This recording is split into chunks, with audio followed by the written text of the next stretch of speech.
Hello, I'm your host, Richie T, also known as Richard T, and we're gonna be playing some Magic.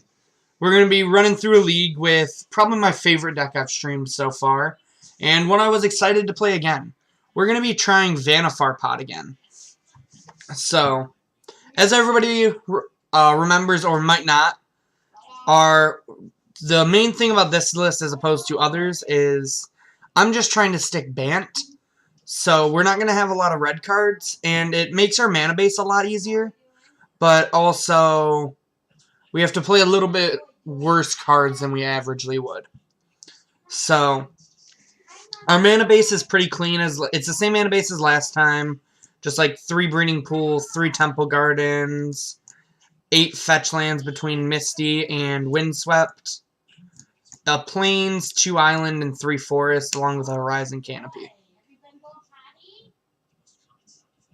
So, the mana base is pretty clean.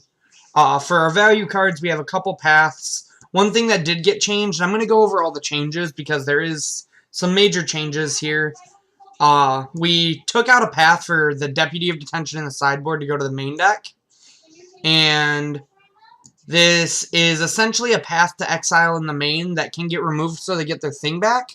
But it also counts as an answer to, like, Ensnaring Bridge. So, moving on, we have 2 Voice of Resurgence because it works really well with Eldritch Evolution. We have a Scavenging Ooze for graveyard decks, Eternal Witness, which can also be a combo.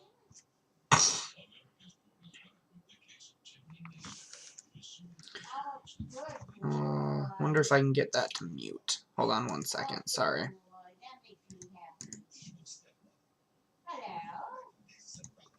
There. That should hopefully not pop up anymore. Sorry about that.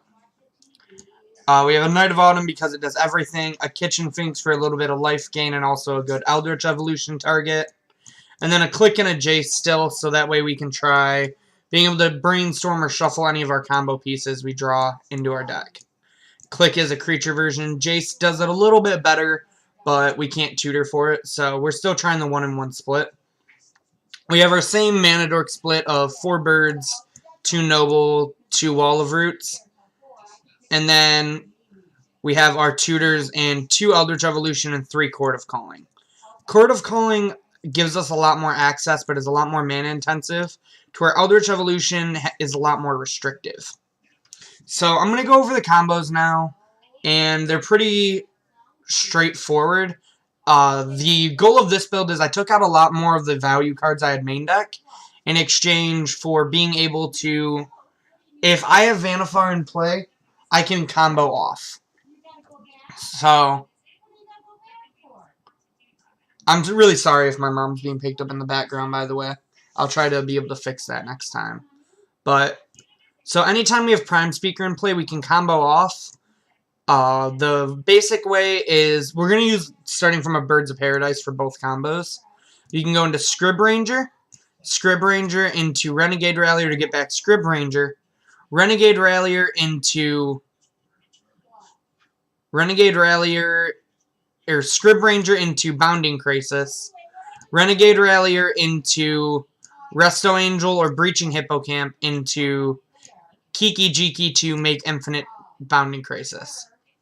The other way is Birds into Scrib Ranger, into our first Bounding Crisis, into Breaching Hippocamp, into Sky Hussar, into Woodland Bellower to get our second Bounding Crisis, to turn our second Bounding Crisis into Resto Angel, to blink Woodland Bellower, to get our third Bounding Crisis, and then turn Resto Angel into Kiki-Jiki to make Infinite Bounding Crisis.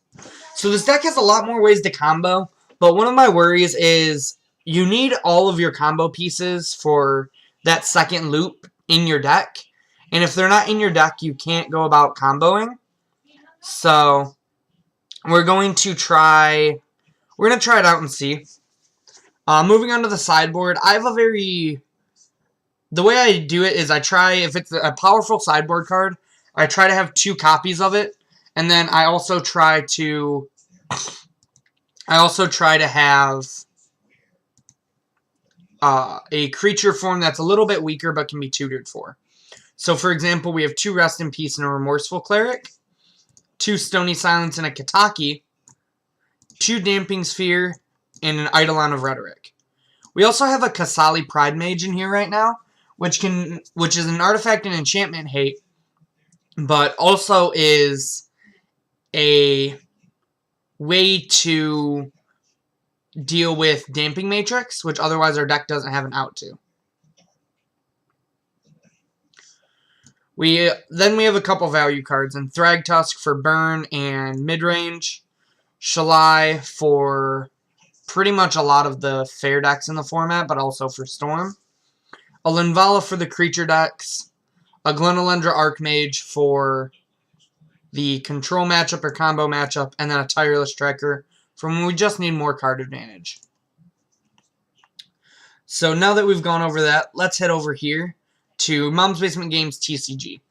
This place is the one-stop shop for anything you could really look for Magic related. If you're looking for any basic lands, which are our top sellers right now, we'll probably have just about any of them. You can check out our Twitch right here. We have all our links, our Mom's Basement Game Facebook group, our Mom's Basement Game Twitch, as well as YouTube content for any format from Legacy to Modern to Standard. So, if you're looking for any of that, momsbasementgames.tcgplayerpro.com is where you can check that out. If you'd also like to come over to my Twitter and give me a follow, I'd highly appreciate that. I'm at RichardTMTG. I chat about Magic mostly, but if you ever want to just talk about Magic or anything else, feel free to come find me there. Alright, so what do you say we get to playing some Magic, though? The whole reason why we're here. I'm also sorry for the title being wrong. I'm not 100% sure. I can't fix that personally, and unfortunately our guy that normally does is out.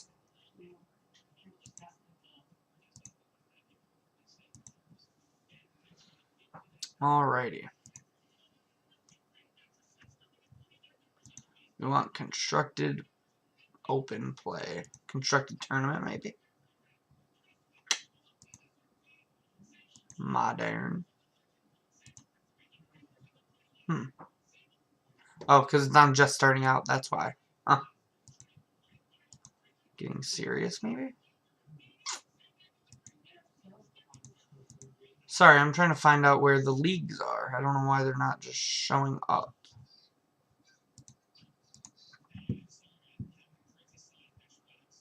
League, there we go. Huh, that was weird. Sorry about that.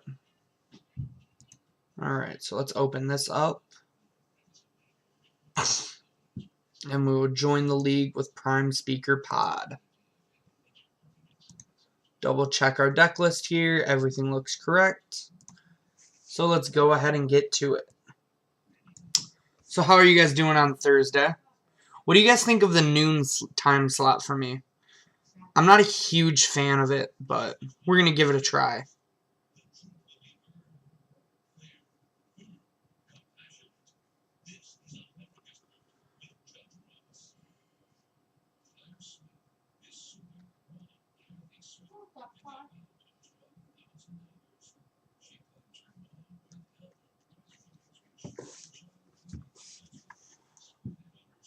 I'll try to make the stream a little bit better if I do stream from home again. For this the first time. You know, nothing's going to be perfect the first time.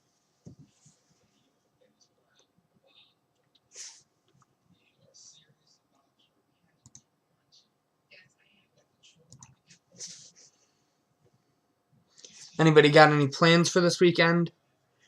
I'm thinking about going out to regionals, but unfortunately it's sold out. So I don't think I'm going to end up going. It's a pretty far drive to the other one. Man, Q's taking a while today.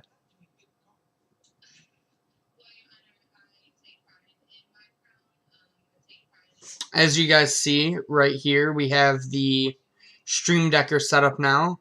So if you type in chat !deck list, you will get the deck list now. As well as you can see the main deck up until the lands in the top right, but unfortunately this deck's a little too large, so we don't have a lot going on there. Man, queue's taking really long today. Wonder why. Nobody wants to play Modern on Thursdays, I guess. It is still pretty early, though, so most people are probably at work right now that are in the queue. So let's hop over and see how many people are in the queue. I'm curious. Oh, right as I say that, we find ourselves a match. Alrighty.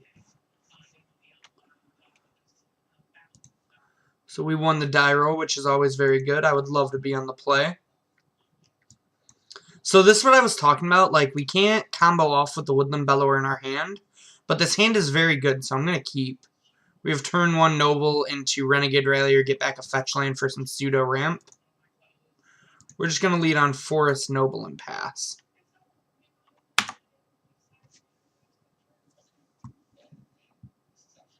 They lead on Island, pass. So we drew the Vendilion Click, which is good. If we decide we want to go for the non-graveyard loop, we can put the Woodland Bellower into our deck that way. So here I think I'm going to crack this fetch. I'm going to go ahead and grab us a Breeding Pool. Then we're going to attempt a Renegade Rallier. Resolve, so we'll get back our fetch land for a little pseudo ramp. Then we'll ship the turn back to our opponent. Double Island, interesting. So here we're just going to fetch, get a Temple Garden tapped. Go back to our turn. Ooh. We can just play a Jace this turn and start gaining some good advantage that way. Thanks, Josh. I appreciate that. So we're going to get our opponent for 4 here. They just take it. Okay. Then I think we're going to play this fetch and attempt Jace.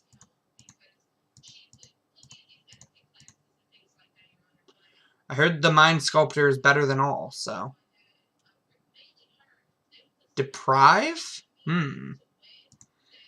Looks like Merfolk. Probably wanted to hold up that counter spell for something along the lines of Vanafar. But I'm sure they're fine hitting a Jace as well. Might also be a Delver deck since we haven't seen them play anything yet. Here, based off our hand, I think I'm just going to get another Breeding Pool. Put it into play tapped. Birds. Okay.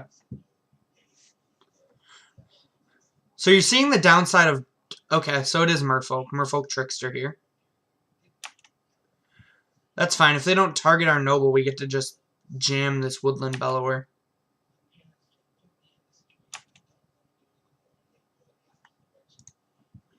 Which I think I'm game for.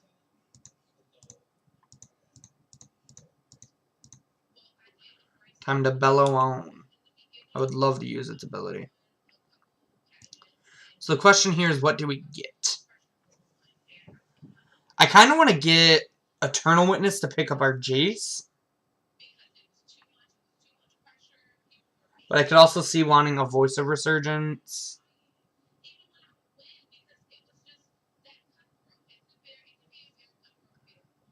I think we're going to go with the Eternal Witness. And we'll pick up the Jace the Mind Sculptor.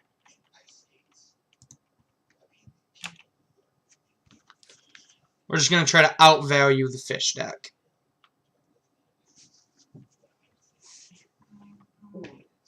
They did have to set themselves back with that Deprive, so a value plan might be able to work. Okay. So they revealed the counter Merfolk. They'll probably just play it this turn, I assume. An Aether Vial. Okay. That means our Jace is going to resolve, so... I feel really ahead this game. I think first and foremost, we're just going to move to combat. Get in with all of these guys.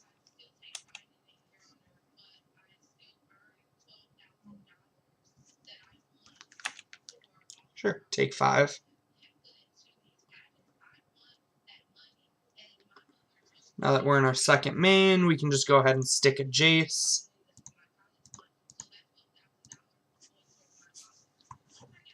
And I think we're just going to brainstorm here. Yeah. Okay. That can be used to tap down their Trickster. I think we're going to shuffle back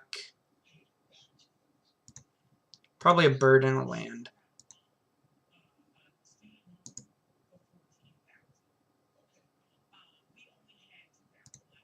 So stopping our opponent's upkeep.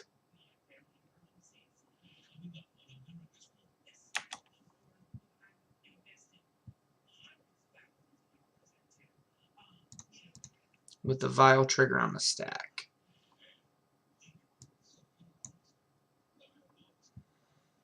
I think we'll just get a basic forest here. Well, no, we can just get an island, actually.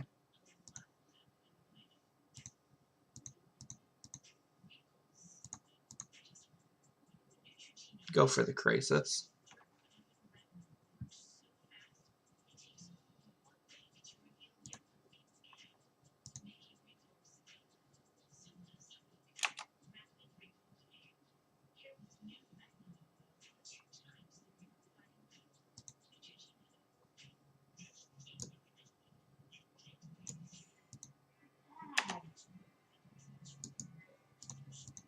Remove that stop really quick.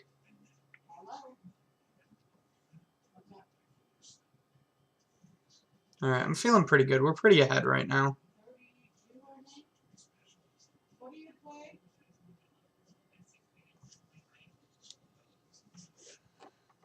I will say the Woodland Bellower felt pretty good to just cast.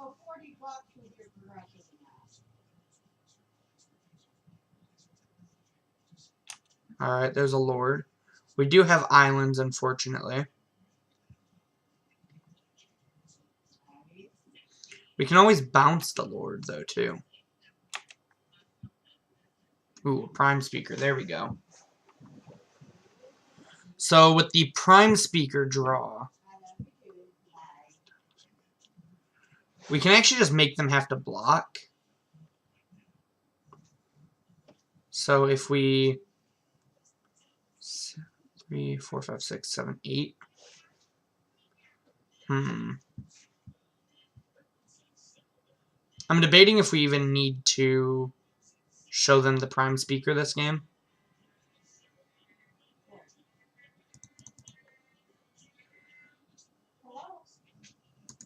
Yeah, I think we're going to start by bouncing their Lord.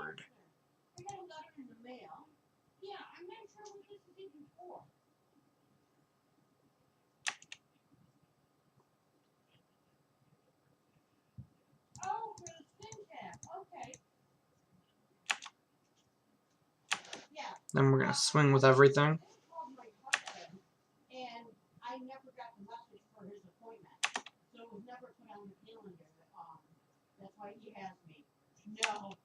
And we've asked him to call my number.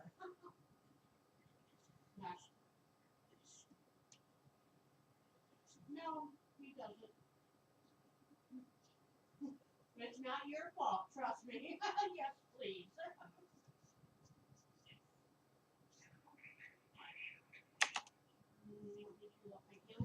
All right. We actually will already be there for Dr. Louise at 10:30. So I think we're still going to play the Vanafar. We don't gain much by not. But we are going to set a stop in the opponent's draw step. So that way we can click them.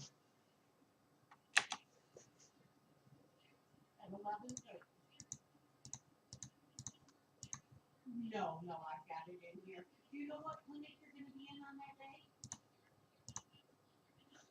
Click them, make sure they don't got any way to interrupt us. Alright.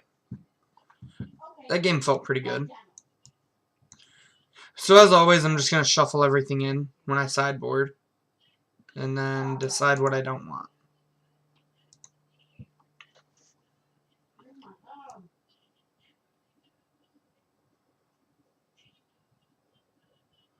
Sorry, trying to resize things for all y'all. The Glenalindra doesn't seem great. The Linvala doesn't seem great. Shalai seems good in a board stall. Eidolon doesn't seem that good. Tracker might be fine. Finks doesn't seem that great. It's just a little bit of life gain. Night of Autumn seems good for blowing up spreading seizes. Now that I know I'm against Merfolk, I'm gonna try not to fetch blue if I don't have to. These Stonies and these Rips aren't good. Alright, so we got 3 more cards we need to figure out. Hello.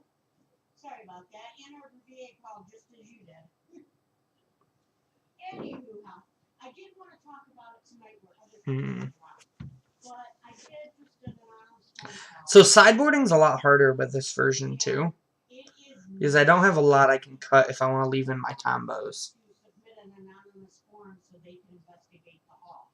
I told them, I said, well, I went to a hall on Sunday and was playing bingo. I said, and the lady was playing, you know, lightly with me. I don't think Scooz is that great.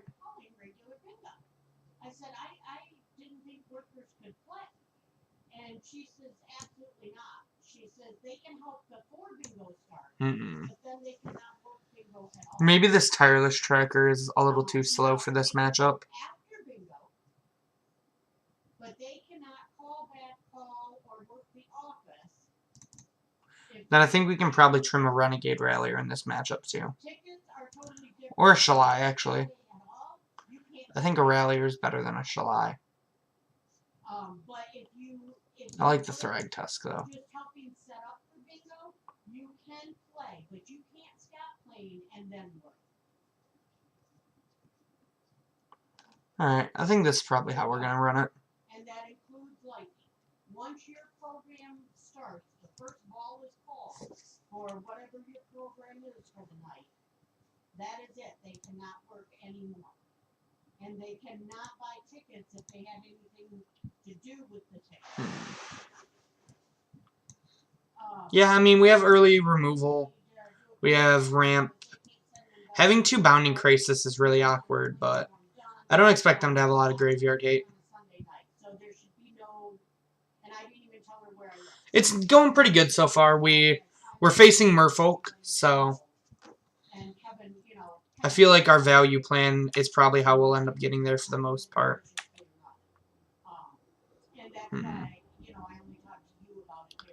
I'm going to put this into play tapped. I don't want to shock if I don't have to. Everybody watching, feel free to subscribe if you would like. We do have our sub button now. Okay, just a Lord. This does kind of punish us for not shocking, but I think the life loss is about the same. See, and I know April tried that once before, but supposedly April was just covering somebody's cards while she went to the bathroom. Because somebody bitched to me about it. I think it was Penny. I'm going to not play a breeding pool because I can just block with the Wall of Roots. Once again, I'm just trying to avoid playing an island as much as possible. Supposedly she was just playing cards for somebody that went to the bathroom. Which, you know, you can do that because they're actually working as a worker. Okay, that's fine. They just can't our Wall of Roots can still make mana even though it's tapped. We don't get to block, but it's only 2 damage. Because she not only, you know, whether Kevin put her on the books and paid her or whatever he did. So now You can't, you know, make money off what you're working on. we could Path, Ewit, get back Path. So, and you know, describe it to Kevin however you want, or if you. Or we could just play a Prime-Speaker. Like I said, I don't care. But I don't want. So we can't actually combo with Prime-Speaker because of the way our draw worked out. Which is kind of what I meant. Like, the other loop is still awkward because if we draw a single piece, we can't combo. But I don't want to miss a land drop, so I think we're going to go for the path play. Exactly. No matter what, he's gonna say. But that's how they consider it. And you know, as long as nobody complains, then it's, you know, I'll grumble under my breath about it, but you know. Yeah, we thought this overlay would be a lot better for Moto. I really don't care.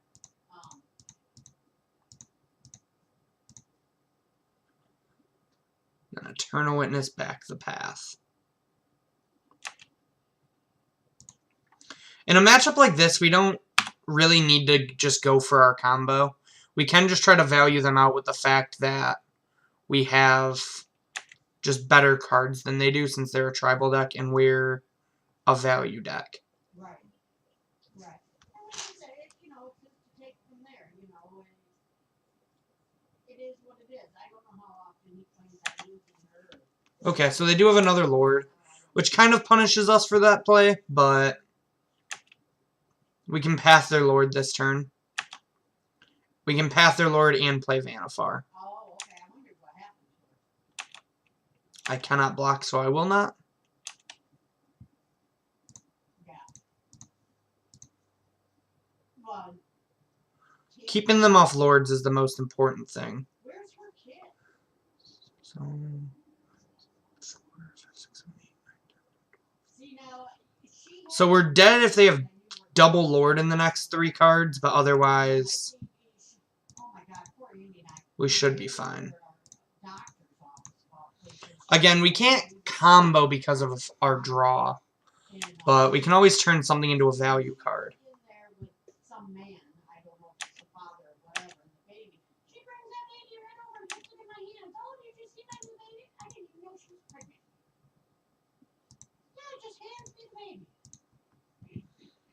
We're going to hop over here and just check out our 4-drops really quick. I can always get a Resto and buy back our path again. Well, they had the Dismember, which is fine. Not much we can do about that. It's not my fault. I don't, you know, yeah, it pisses me off, but it just pisses me off because it's Cammy.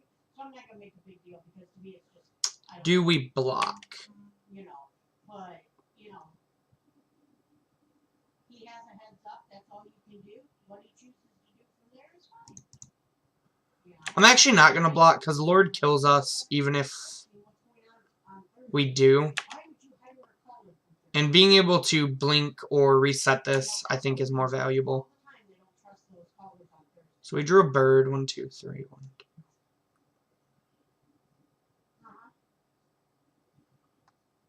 So I'm going to put this into play tapped, play a bird. And just pass it back. I plan on just ambush vipering with a Bounding Crisis.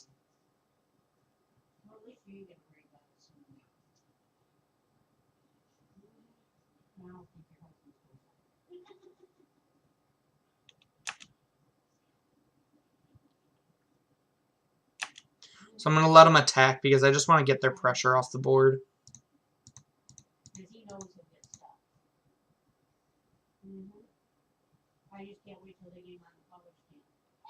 Okay. I mean, they had the counter spell, but that's fine.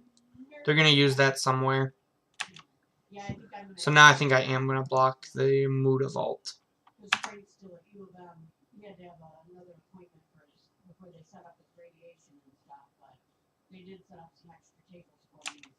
Okay. So their hand's probably not that great, but neither is ours. We'll just pass the turn back to them.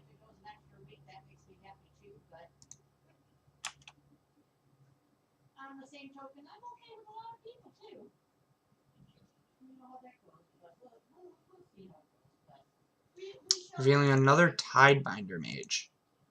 They were really not wanting to lose to GB decks. She's just gonna tell him that somebody brought it up to her on Sunday.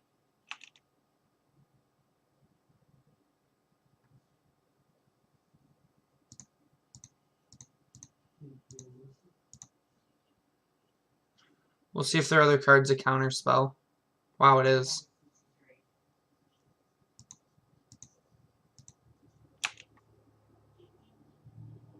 So that's pretty unfortunate for us. They've had a very disruptive draw, and we just haven't really drawn a lot. So we have to chump with this bird, which isn't a huge deal. Well, like I told Cheryl, and I mean it. I'm not going to report it. I'm not going to say a word. I looked it up. I followed through. And then we're dead either way But see, Echo and Penny and all next turn unless we draw something big. they will. So I'm just going to fetch to thin.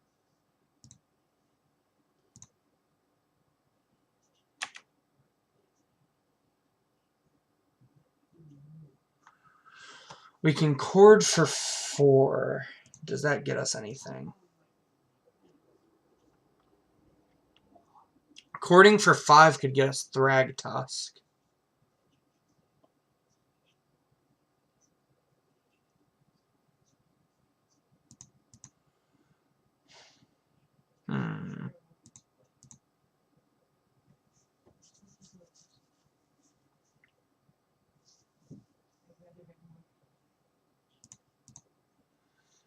I think we're going to cord on their turn for...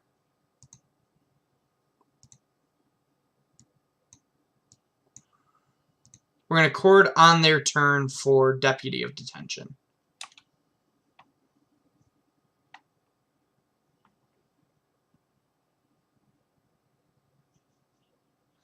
The last card in hand is a Tidebinder Mage.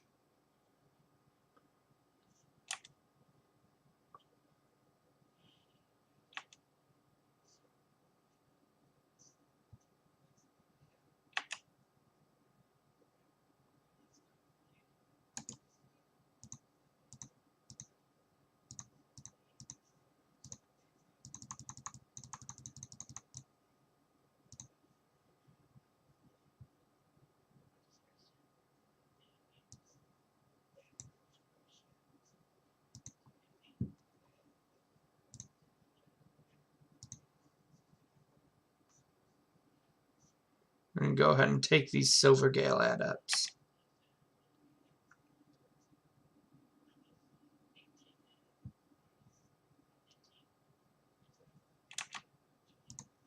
And then block.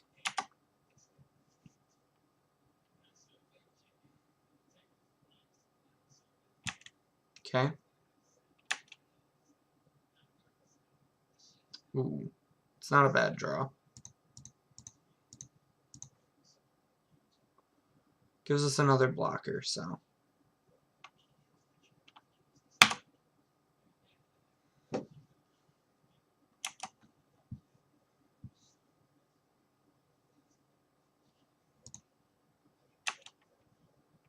Oh, they just get to tap it, yeah. Okay, so we're dead. The Tidebinders were really good that game for them.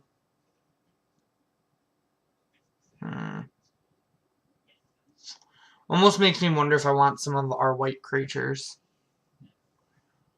But that was also a really weird game where they had a lot of counter magic and removal, but that's kind of what they do post sideboard.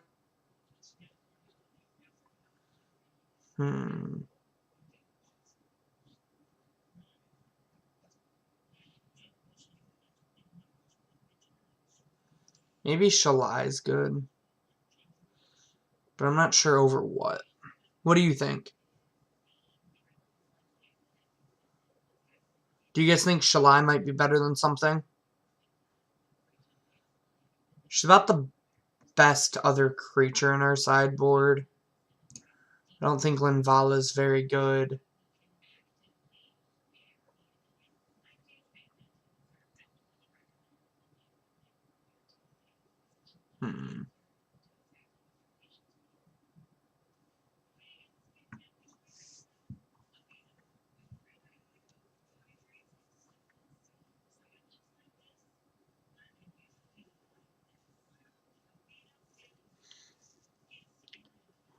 Yeah.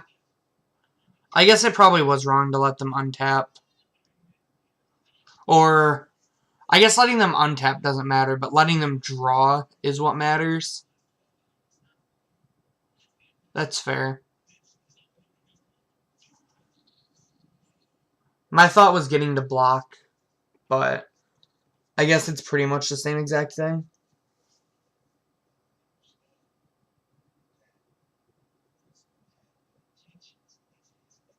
You think I'm supposed to chord at their end? Well, I can't chord at their end step because I needed to be able to get their blockers. Okay. Yeah. I think we're just going to try running it back.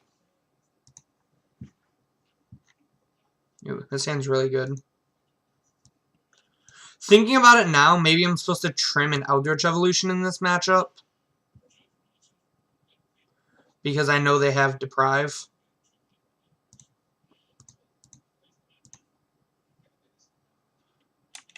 I wouldn't hate that. I wouldn't hate trimming an Eldritch Evolution. Ooh, we get to get them.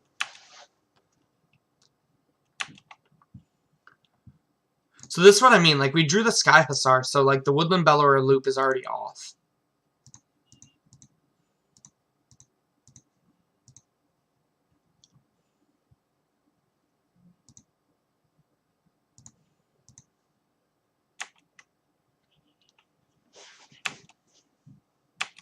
It just feels like there's so many ways to draw the...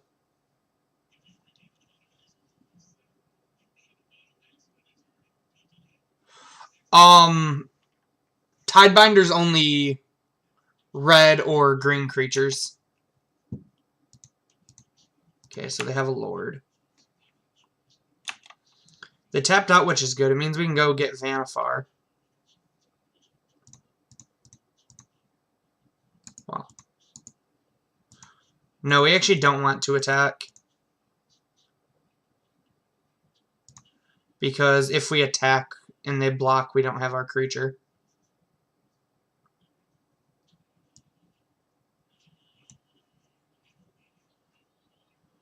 I think we just get Vanafar here, right?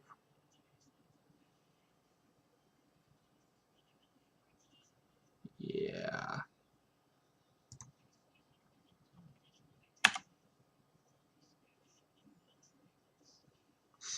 You're good, dude. I don't expect many people to really know how the merfolks work.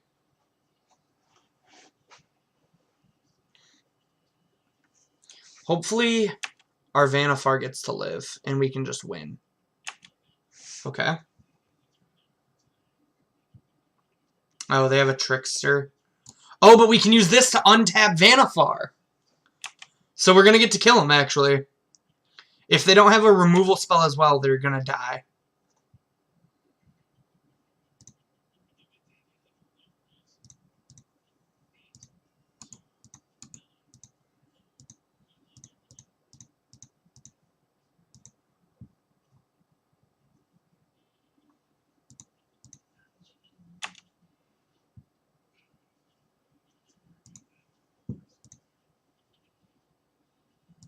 Oh, she still doesn't have the ability. I'm an idiot.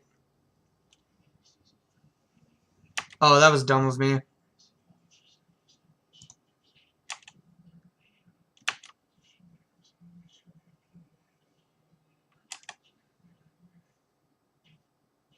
Yeah, I didn't think about the loses all abilities until I, like, already made the play. I don't think it changes too much. I think it's still fine.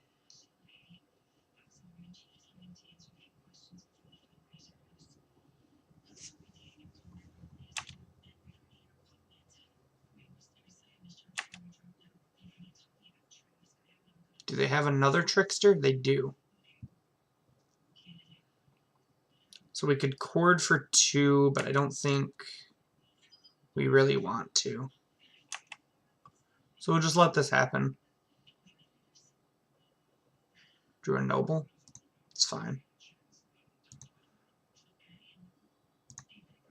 We can just play a Noble and attack with our Krasis.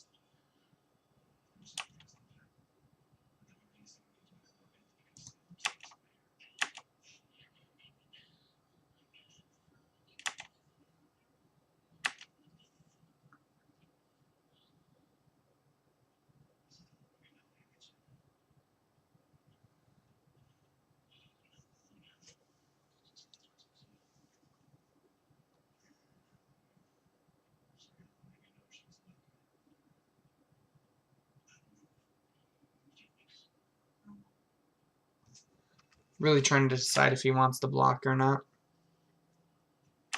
Decides he does.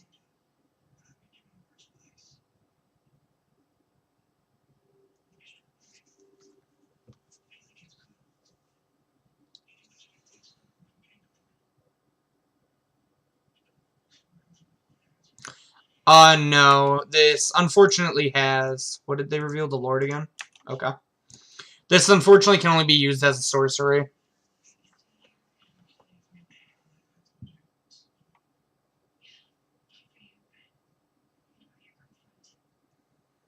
If our opponent doesn't have a land or something, though, they are just dead. Because we can... 1 to 2... Scrib... Oh, wait, they're not dead. We don't have 2 forests, actually.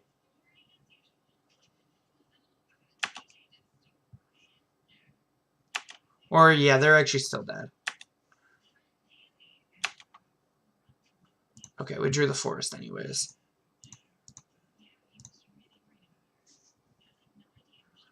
So we get Scrib Ranger. We float a green. We untap bouncing. We pod away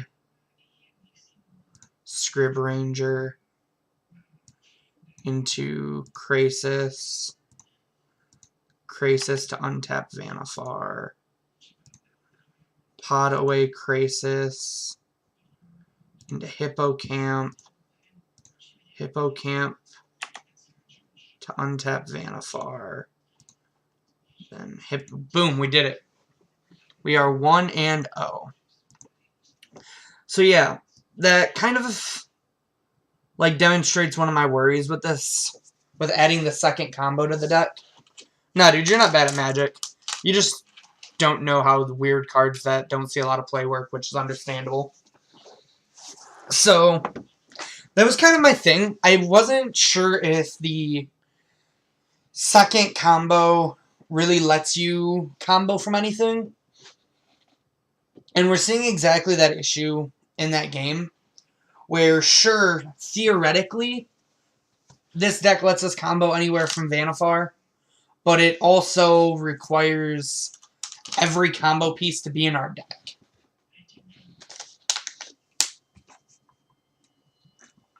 Found ourselves a match. Got ourselves a live one. So yeah, like this hand exactly. It can combo, but it can't use the Woodland Bellower combo because we have the Bellower and a Bounding Krasis in hand.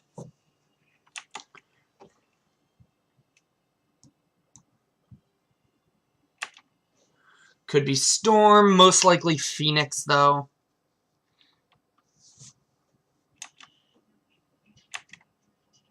Our hand is really slow for against Phoenix, which is scary. Oh, that was a breeding pool.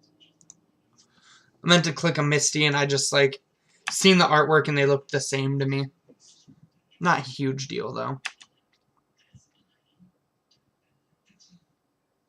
If they... Okay, so they are Phoenix, which makes me a little less inclined to just play out the Scrib Ranger. Ooh. I will go ahead and just play out that Wall of Roots, though. We're just going to fetch a forest here.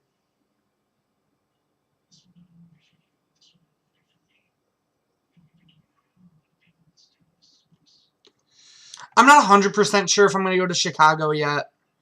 It's a really far drive. I want to, but I don't really know if I'm willing to drive almost 5 hours to play in a tournament of that size.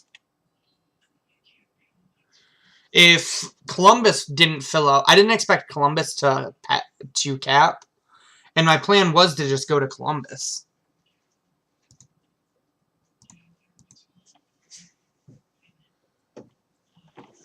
Our opponents can trip in away.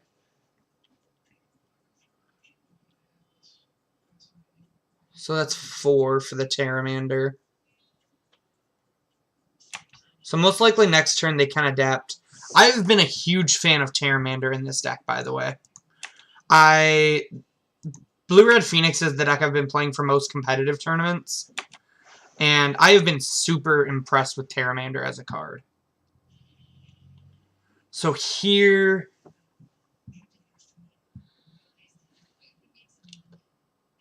I think we're just going to go for Vanafar. They don't have a lot of ways to kill her herself. So I think we're just going to shock, play a bird.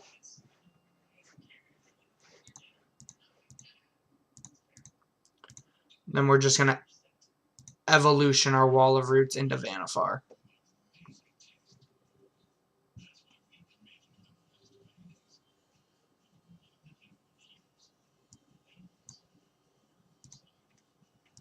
So now if they don't have a way to kill Vanafar, we should be good to combo next turn. We do have to make sure we cast our Scrib Ranger, though. It really is. It's my favorite card for the extra threat slot after a couple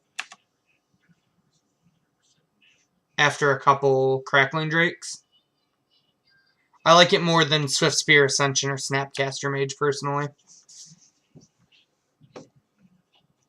So they're probably digging here for either a removal spell that can kill Vanafar or a way to double bolt it. That's 2 spells for this Phoenix. Okay. So they probably found like a Gut Shot or another Lightning Bolt. Yep. Unfortunate. And they're going to get to adapt this Pteramander, so we're going to take a lot here. It's half our life total. 1, 2, bounce a forest, play a forest. That's 3. I'm actually not going to block here, because next turn I want a Scrib Ranger plus Krasis. And unless I draw a land, I need the bird to do that.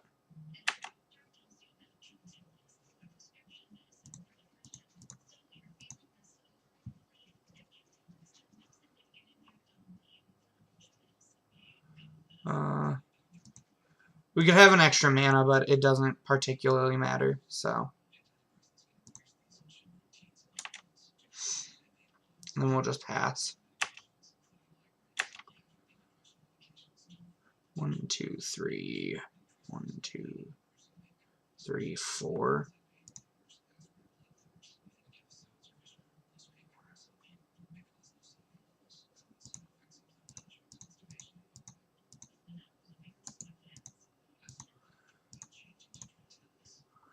Two, 3. 1, 2, 3. So we can actually chord for Kiki and kill our opponent if he doesn't have a removal spell for this bound for anything.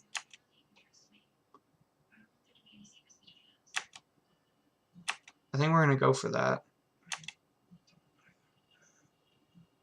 2, 3. 1, 2, 3, 4, 5. Yeah. Yeah, our opponent's actually dead. This deck has really impressed me with the avenues. Okay, so they have a land, so we're not like perfectly in the clear, but I think we go for it still. So we untap the bird, return the forest. Play the forest.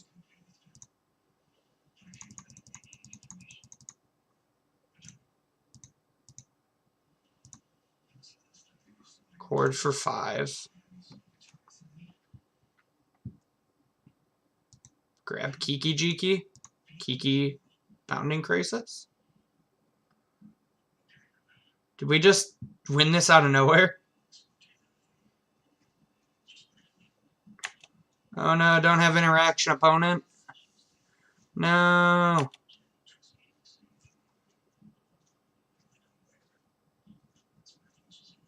Oh, they had it. Darn. That was really close to us winning, though.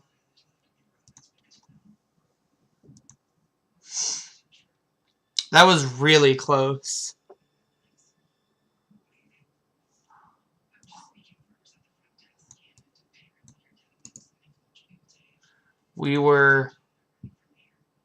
They had to have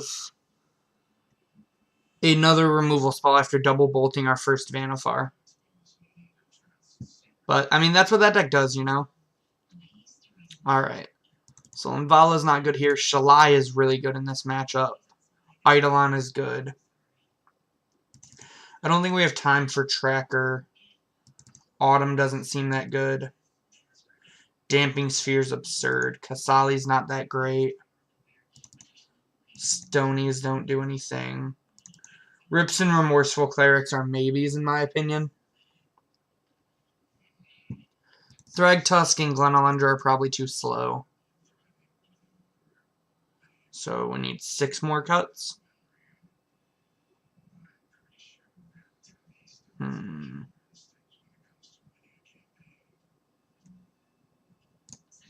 I'm not impressed with Deputy of Detention in this matchup since it dies the Lightning Bolt.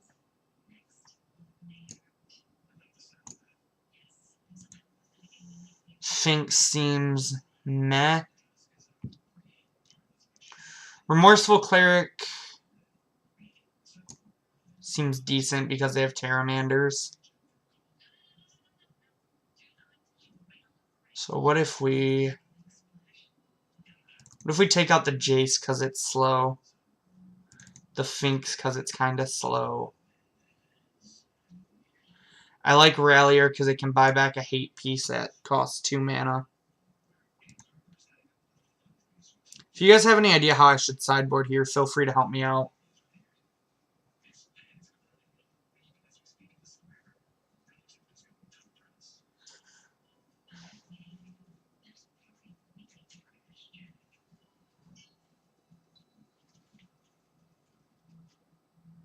Huh. Maybe these just aren't great. Maybe it's just something like this.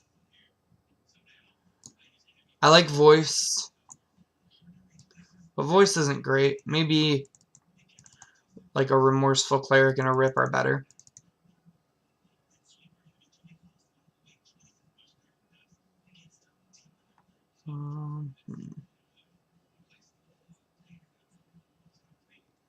Yeah, I think I like this. Let's give this a try.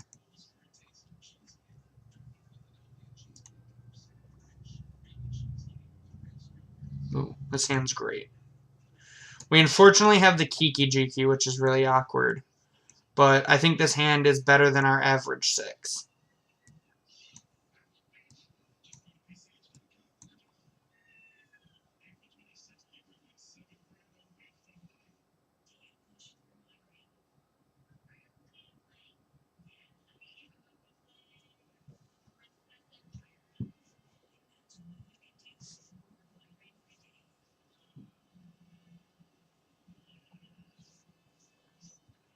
Our opponent's really in the tank on if they should mulligan. They also could just be pulling up the stream right now.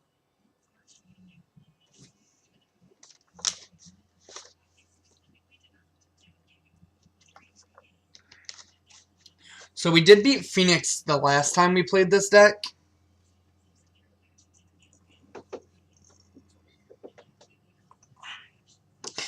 That is true. If they Blood Moon me, we can just cast this Kiki-Jiki.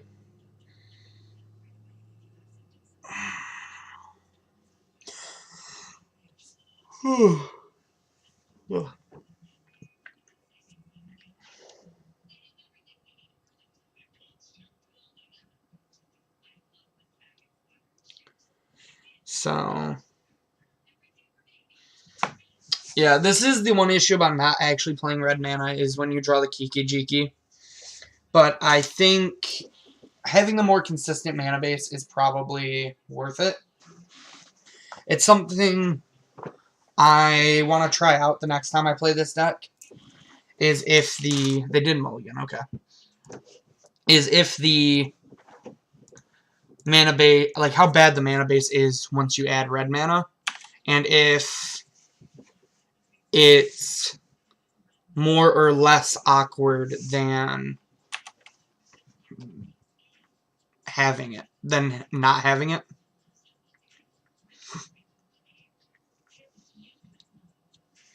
There's a lot of room to test with this deck, which is what I like. Ooh, hello, Eldritch Evolution. I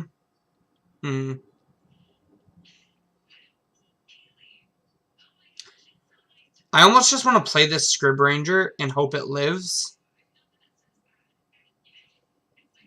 As crazy as that sounds. Because then we can go get a Vanafar.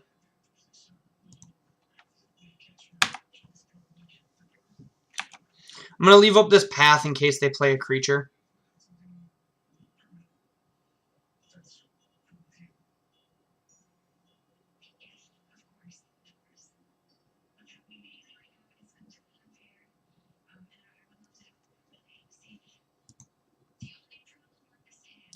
That is a charm.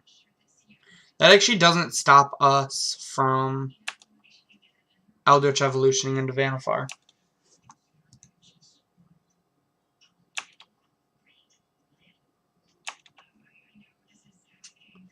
So, 1, 2, return 3. We can attack for 1 first. Yeah.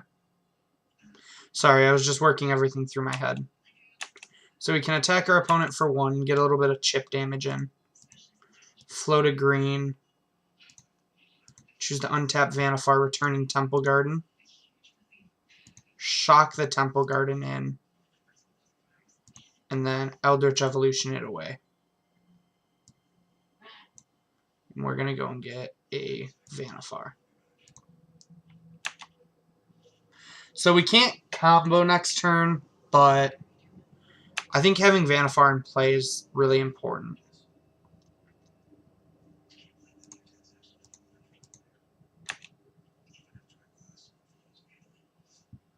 So now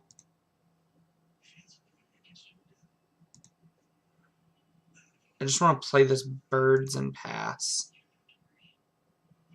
Or I could actually, yeah. We're going to turn the birds into a wall of roots here. And then we can use the wall of roots to play the damping sphere.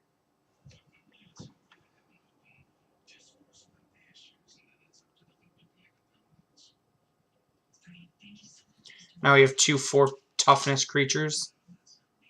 Our opponent doesn't deal very well with those. Okay. Interesting that they brought Spell Piercing against us.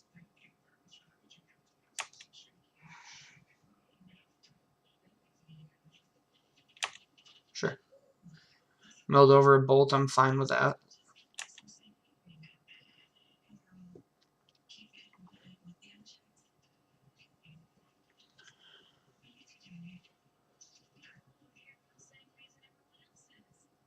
Okay.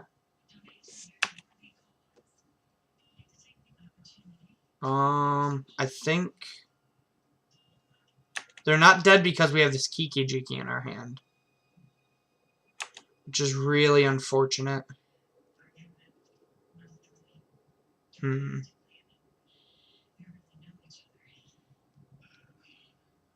So we can make a mana, turn this into the click ourselves, tuck the Kiki.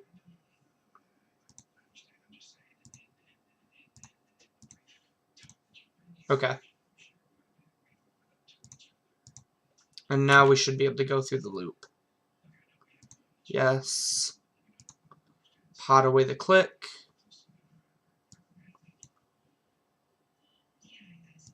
Get Hippocamp.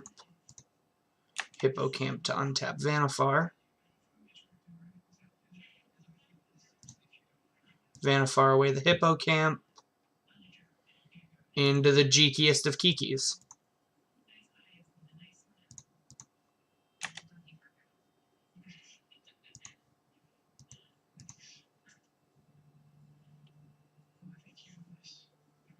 Alright. That was really sweet. That was pretty cool, I won't lie. But again, like, the bellower loop didn't actually matter there. So, I'm not sure yet if it's actually needed.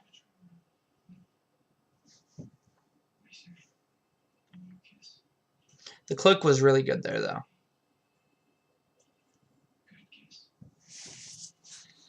So I'm trying to think if we want to change anything up now that we've seen Spell Pierce.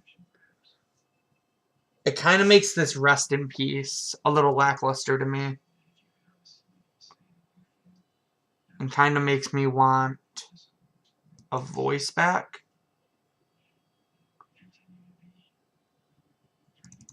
Maybe even both voices.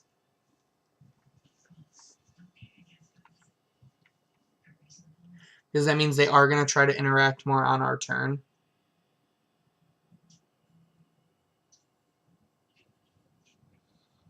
What do you guys think about this? I think I like this.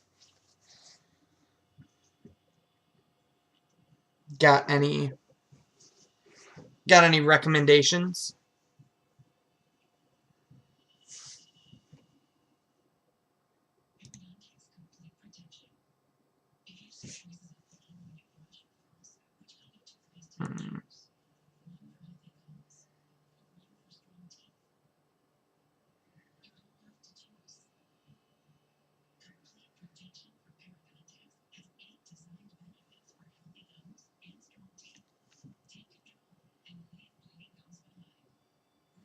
Yeah. I could see maybe trimming a Mana Dork, but I don't think there's anything I want more. Yeah. Let's get it. I mean, this hand has a Scooze with a bird. Once again, we drew one of our combo pieces, so we couldn't go for the Woodland Bellower loop. But I think we're still down to keep this. You have a good interactive card. We have some Mana Ramp, and we have a Vanafar. Oof.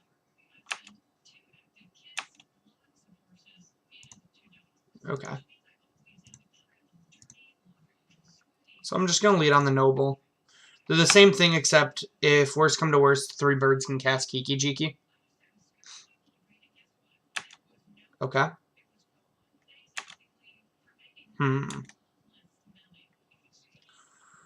So another Mana Dork means we could Vanafar through a removal spell, but I think I'd rather get this Phoenix out of their graveyard.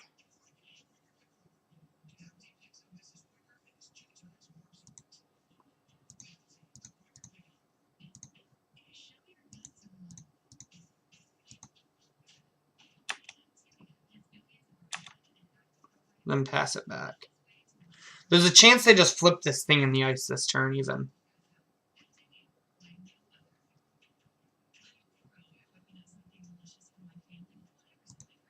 Yep. That's the start to flipping a thing.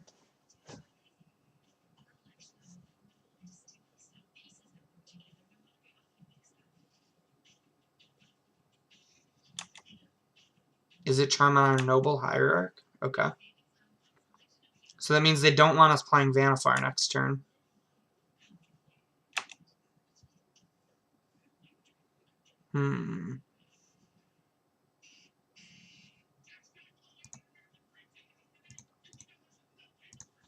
So we'll just play a bird and pass, I think.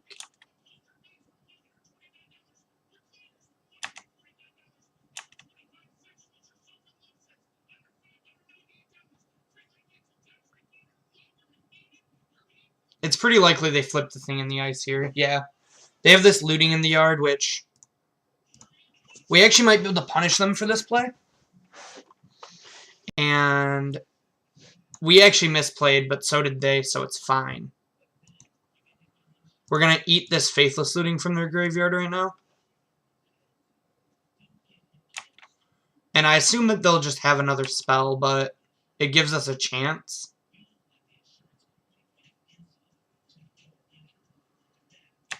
Okay.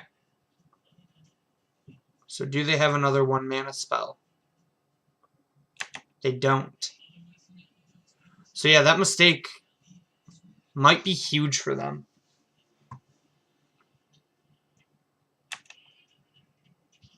So we're going to play Vanafar and hope they don't have another spell. If they do, we're still in a fine spot.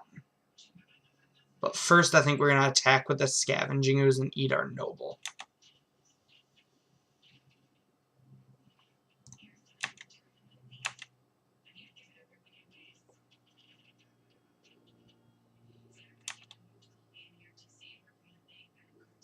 No blocks, that's fine.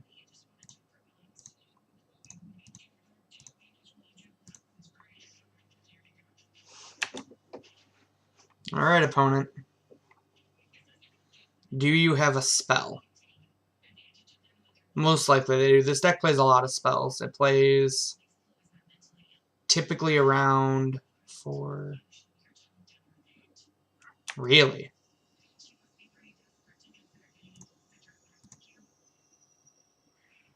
Wow, do they really just not have a spell? Or are they just trying to get us on our turn?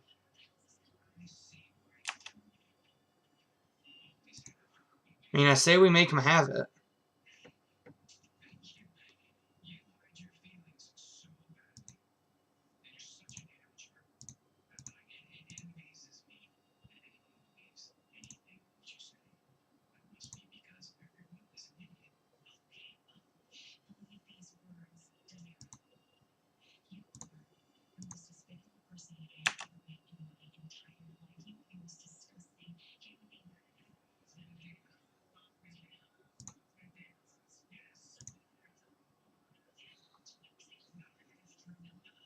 When I actually play this forest and bounce this forest again.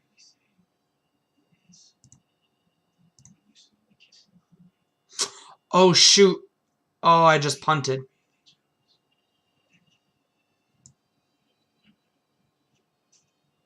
We'll be fine, but that could have been really awkward. Yeah, I'm making myself have to return an extra land to my hand.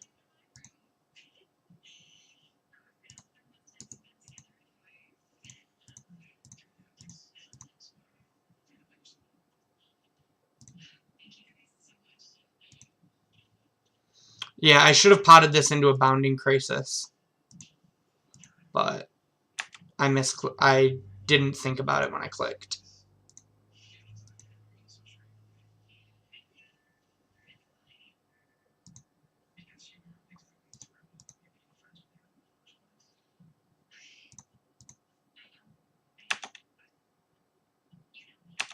We did it. We're 2-0. We beat Phoenix again. I think it's pretty unlikely they didn't have another spell there, but I mean, that's Magic sometimes.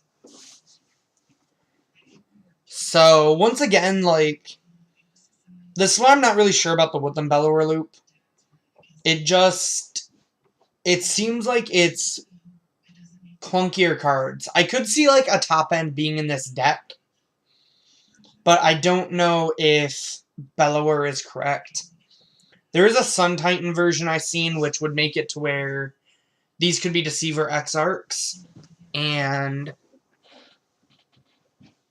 we would only need 2 of them, but it still relies on the graveyard. That's what I thought. I thought they were just going to wait for us to go to combat, but then they didn't. They just conceded, so I don't know. This deck always feels really good to me when I play it.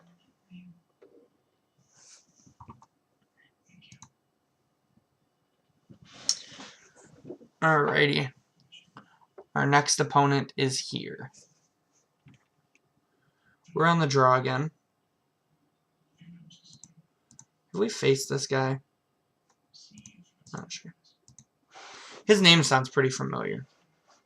Yeah, this hand's great. We have Vanafar. This is one of those hands where having the second combo helps, because otherwise we couldn't combo from where we're at. Flooded Shrine pass. Of course, I open my mouth and we draw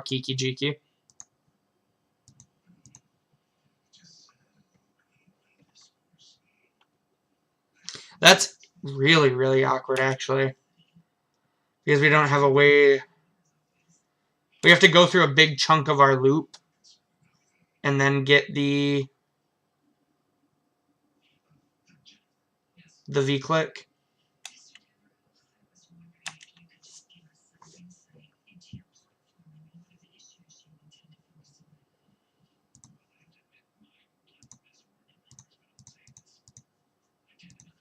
We're going to go ahead and play Kitchen Finks.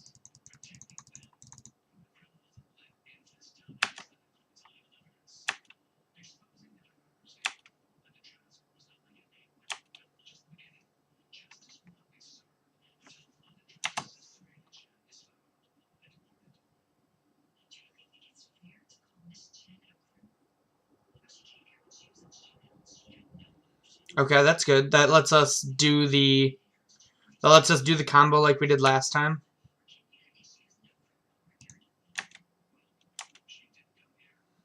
Boop our opponent for 3.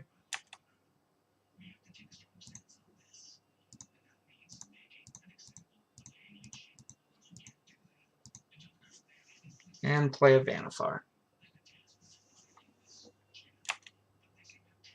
Probably trying to opt into Logic Knot here. Left the card on top. Maybe it's a removal spell. Nope, it was the Logic Knot, it looks like. Yep, that's fine. We have another Vanafar, so... Just try to run them out of resources.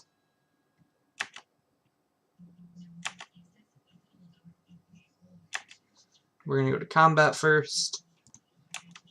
Get them in with the Kitchen Finks.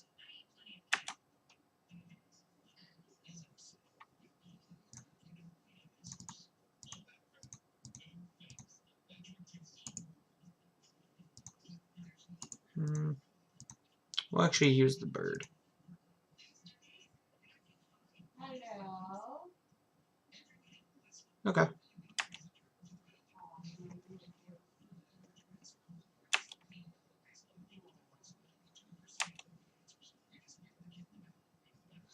This is kind of unfortunate, but we do still have a good aggro plan.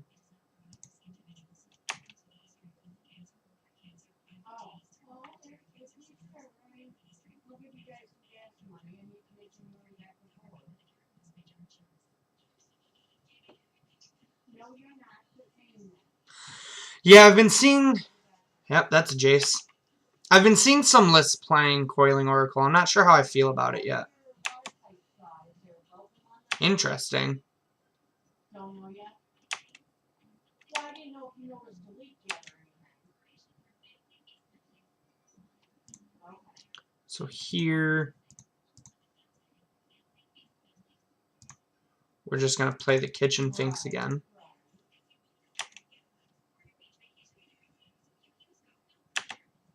And then pass. At our opponent's end step, we can just try to tap the Snapcaster Mage. Okay, yeah, she doesn't need a challenge. So they're going to brainstorm this turn. This is one of the hands where having red mana would have helped, though, because we could cast our Kiki-Jiki. Is this a Teferi?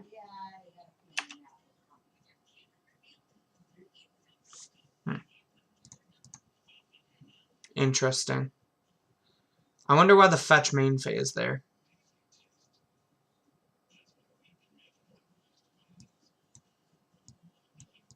Yeah, she had just texted me before, well, after So I want more white and blue mana, so I think I'm actually going to get the Hollowed Fountain here. then she texted me, she said, would you have a problem with Grandma doing like they were going to do on Tuesday if I come to bingo? And I told her, I said, well, you have to talk to Grandma, I don't care. Well, that's when she called me. But I wasn't going to bring it up to you, that's her place. So yeah, she had just texted me like she was getting dressed. Oh, they fetched because of... Yeah, that makes sense. Yeah. Okay. They fetched because they brainstormed. What? Oof. Yeah, that's fine. As soon as we're done and get cleaned up, we'll be right home.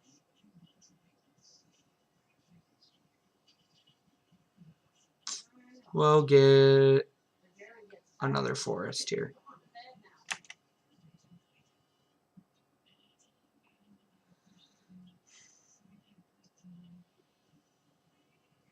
Hmm.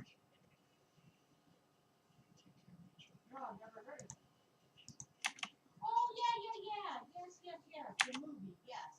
We went to the theater and seen it. Yeah. Where they adopted. I think that's wrong of them to just play their land. If they had a fetch land, they would have rather fetched, I think. But I guess they could Field of Ruin if they really want to get a shuffle. Yes, it is. It's very good. We're going to try for the resto here. I don't think we're really holding it for anything. They just have another cryptic, so we're in a pretty tough spot right now. They are tapped out, though, so a good draw would be nice. Like a Woodland Bellower. Ooh.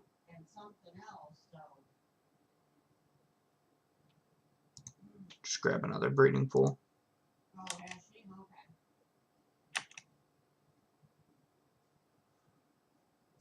Okay.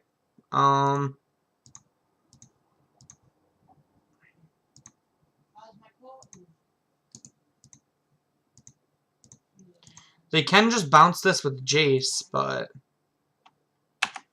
if I make them have to bounce it every turn, it's not using their Jace very well. This matchup does seem really tough, though. Unlike Jeskai, they don't have a bunch of lightning bolts in their deck. They have a bunch of actual good removal spells against us.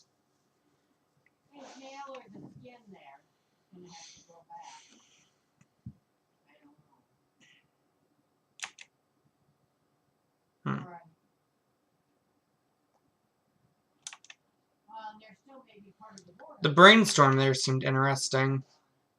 It means they either had the Teferi in their hand the whole time, or they were just hoping.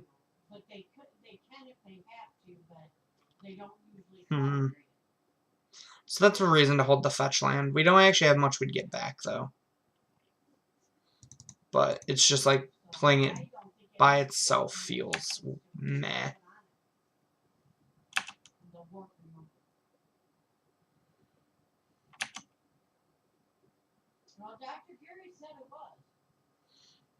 I think this game's pretty over.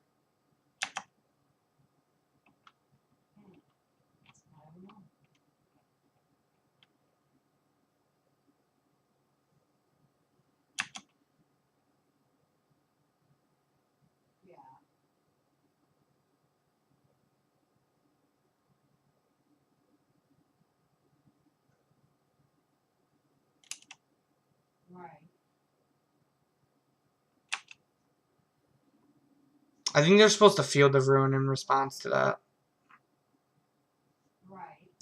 Okay. Noble's actually a good draw.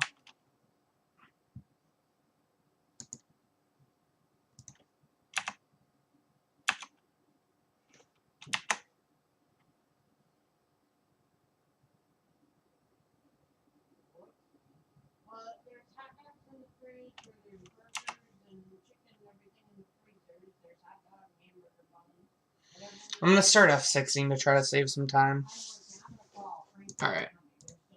I'm just going to concede to that Terminus.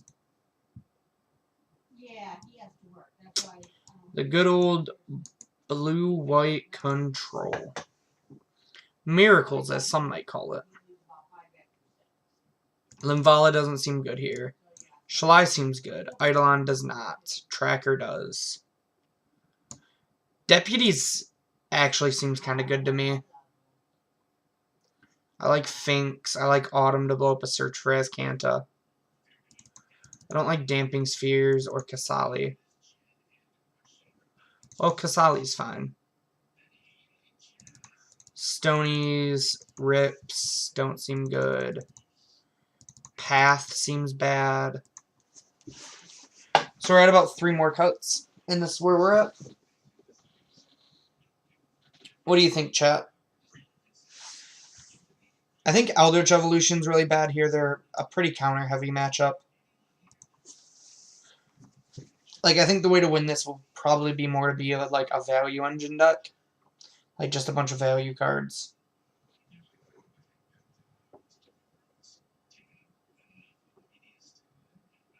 I'm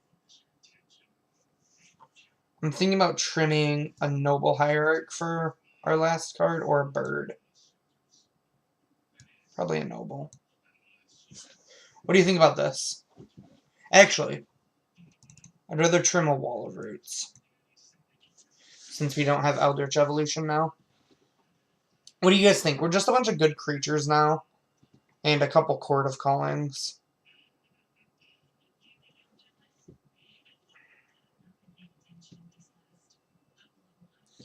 The Woodland Bellower and Sky Hussar actually seem pretty sweet in this matchup.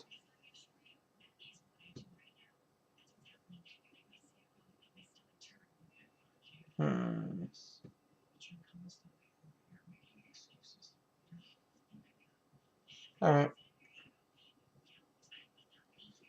Yeah, I think we're going to try this. Submit.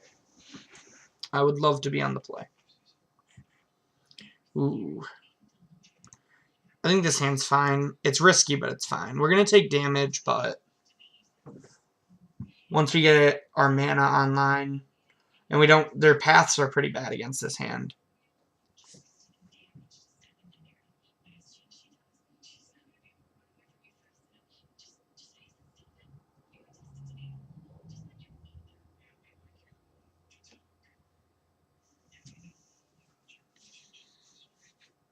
So have you played the blue-white matchup at all, Edron?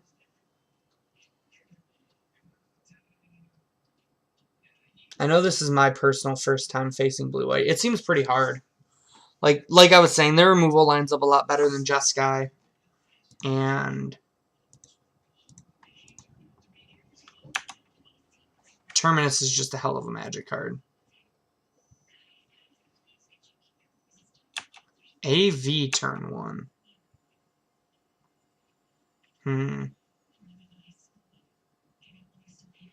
I really wanted to land there. I think we just have to play a bird and pass. Feels really bad against this turn 1 Ancestral Vision, but sometimes you do what you gotta do. Land. That's actually not a land because this isn't a forest. Which kind of shows some of the awkwardness of having non-forest green sources in the deck.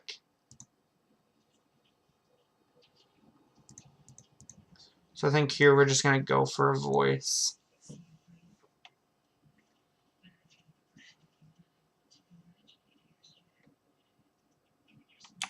Then pass it back. Yeah, the Horizon Canopy was the last land I decided to put in after I felt like I had everything I wanted. And I was worried about it not being an actual... I mean... I guess we're clicking ourselves here, hoping to hit a land drop.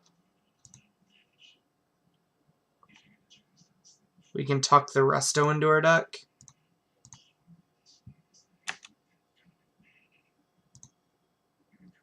Boom, we did it. So now we can play this tapped. Get in for 2.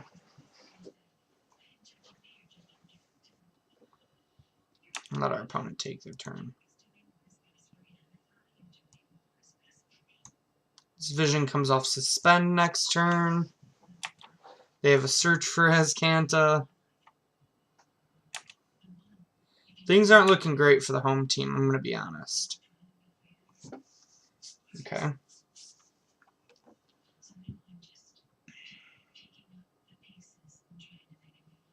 We could cord for something to get rid of this search, but I don't think that's necessarily worth it.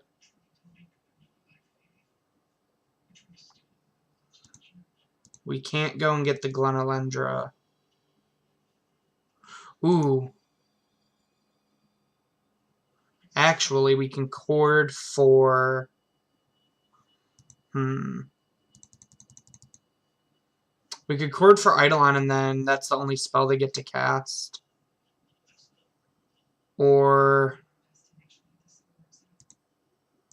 I think I actually like just playing the bird and cording for Ewit end of turn.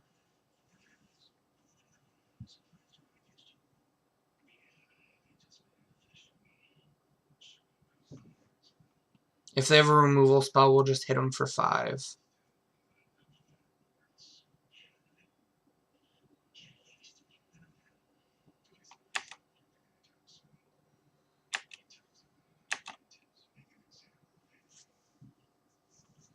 They're pretty likely to have a counter spell off this, but I think this is the play to win line.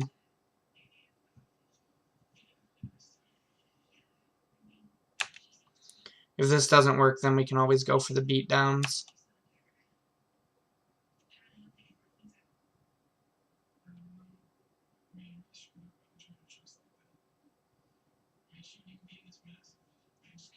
I think if I were my opponent, I would have resolved the Search for Azcanta before the Ancestral.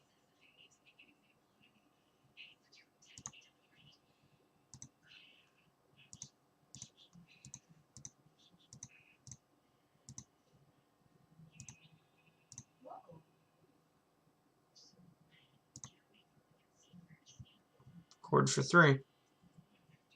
Yep.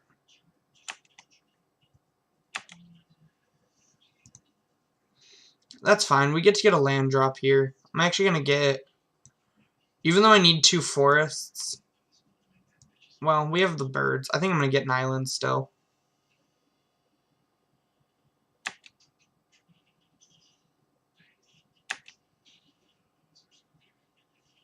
Ooh, that's a good draw.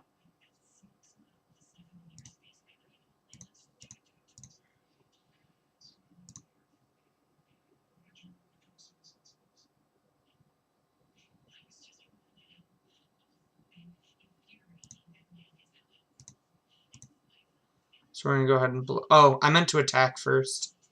Get him for an extra point of damage.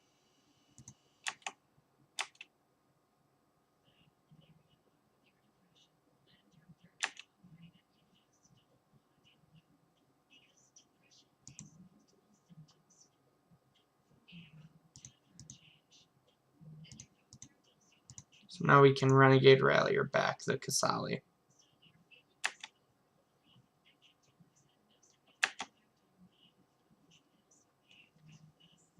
So all in all, we have a really good board getting set up. And it's gone.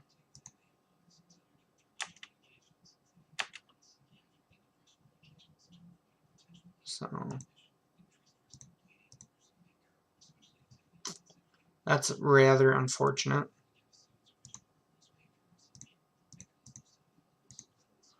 We're just going to play out our threats here. This matchup seems really hard. Mainly because of this card.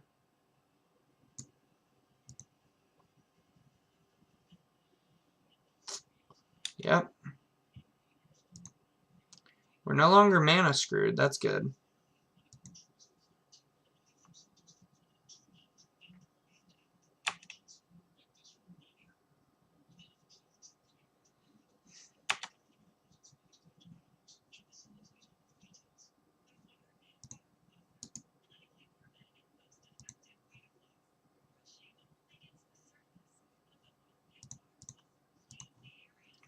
Two, three, four. They can't animate Colonnade.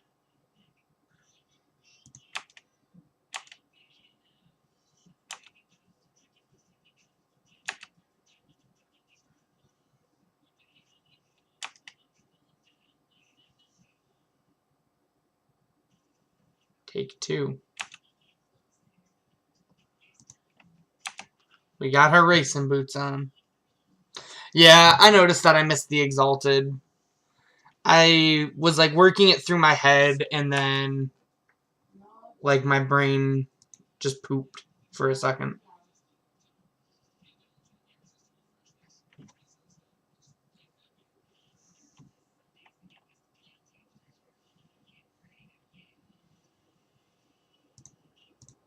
Haha, you're not going to gain 6 life.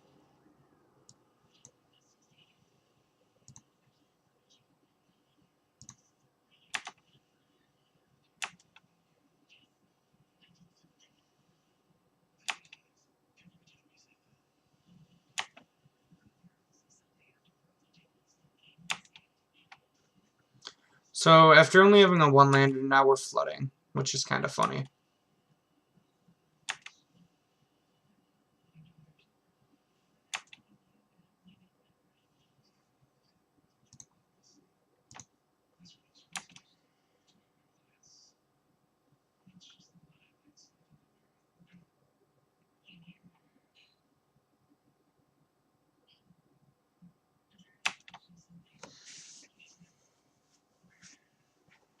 I think if I were them there, I might have animated the colonnade. Just try to get me dead. It's not bad.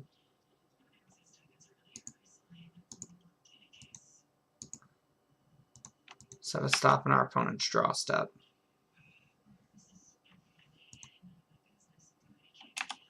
I actually don't think I can afford to attack this turn, though.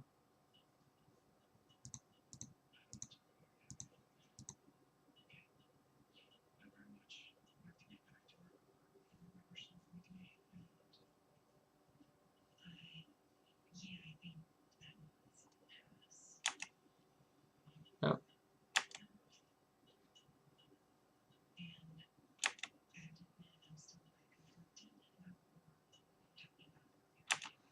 So I think we unfortunately have to block these so we're not just dead to colonnade. I think we're picking up the L here, though.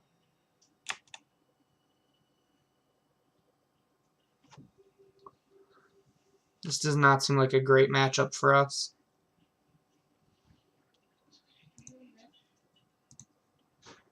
I mean, bird keeps us alive.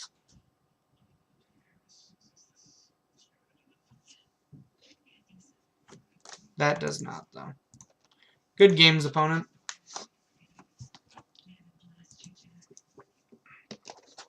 Yeah, control seems kind of tough, especially blue-white. Because I think their removal lines up way better than just guys against us. And they have a lot more answers to, like, Vanafar, for example. I'm still not sold on, like, the Woodland Bellower chain.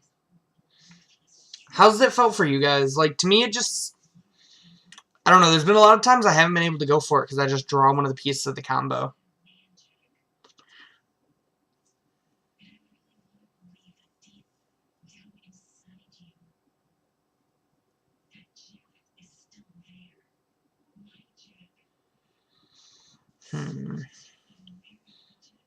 It does put a lot of, like, bigger cards in our deck, but I really don't like having to play a Breaching Hippocamp over a Resto, because Resto is just a much better card.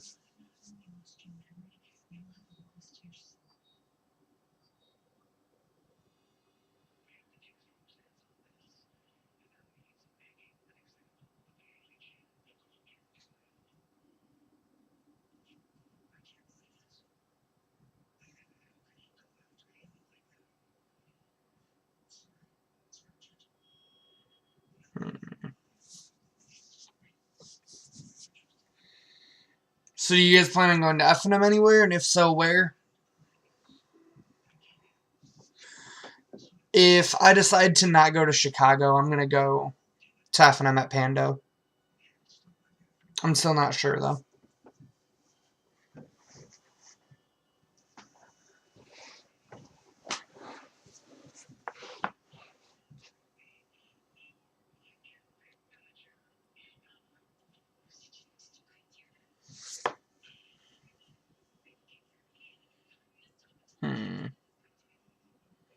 A little bit longer of a queue again. If you guys have any questions about the deck or me or Mom's Basement Games, feel free to ask me. I'm here for you guys. I guess while we're waiting for our opponent, we can hop over here to check out a little bit more of the TCG store. Ultimate Masters, Ravnica Legends Mythic Edition. We've recently started selling sealed product. So, Commander 2019. as well as some random. I know we have the San Diego Comic-Con Planeswalkers. Oh, found ourselves a match. I know I'm excited for Cash Legacy. I'm not able to make it today, unfortunately, because I'm working nights this week. But I'm really hoping to be able to make it for the other one. I would love to play first. Yeah. I mean, this hand isn't exceptional, but it has a mana dork and it has lands, so I think we're going to keep. What have you been playing lately in Legacy, Demon? I'm on Blue-Red Delver right now, but I've also been a big fan. I'm a big fan of the Phoenix deck, and I'm really thinking about giving that more of a whirl.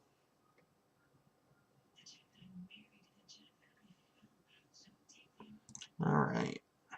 Let's just leave Breeding Pool into Noble Hierarch and pass.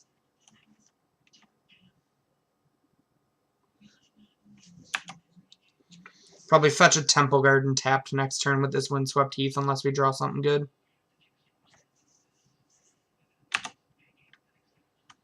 We can go ahead and take this draw step off.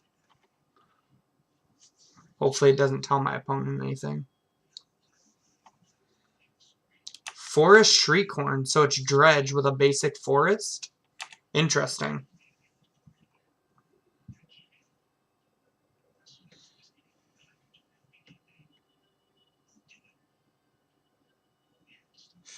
Okay.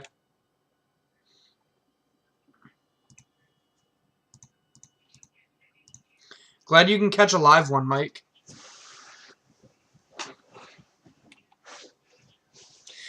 I've been seeing some lists playing a basic forest actually, and I was actually gonna mention it to you to give it a try. It's super awkward though, but it does if you're expecting a lot of like land destruction, it's pretty nice to be able to get the basic forest.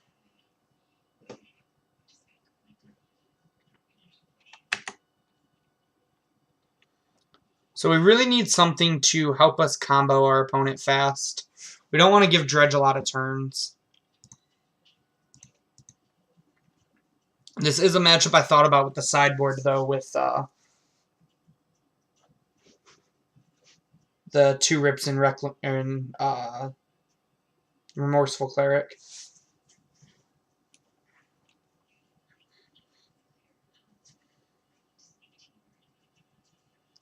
We did talk about that first, you're right.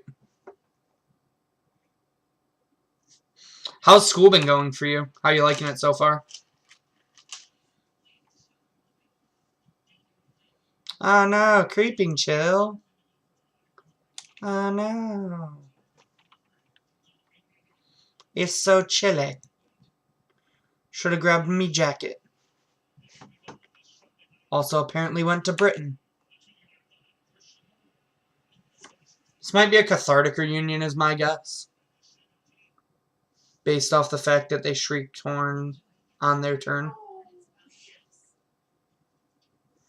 Good, that's awesome. I'm glad you enjoy it. Get yourself that edumacation. Gonna get a Temple Garden here. That way we have all of our color sources in our lands. I wish Shriek or Bounding Krasis could tap anything. That is like the other downside to that card over Deceiver Exarch is not being able to tap like a land.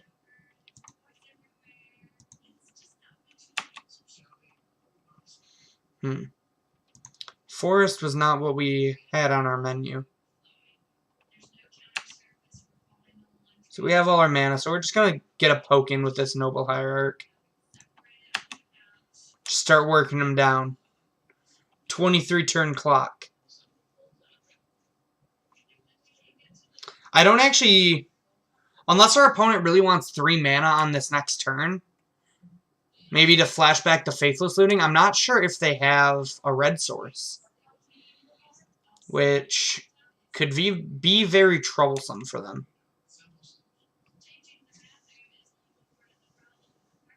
Yeah, that's exactly what I'm thinking.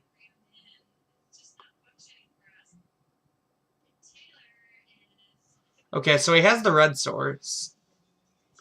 So he's going to flash back the Faithless here.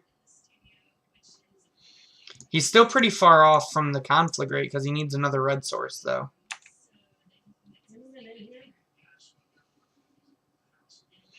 He did mulligan down to 6, though, so. What's up? Did you ever eat, Al? No, I'm streaming. Oh, I thought you were done. No. Okay, sorry. No.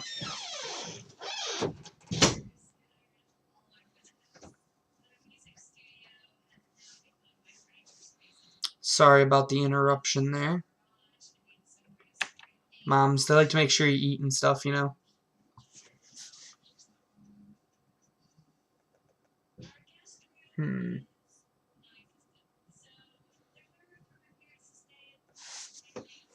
Thug and a blood gas discard.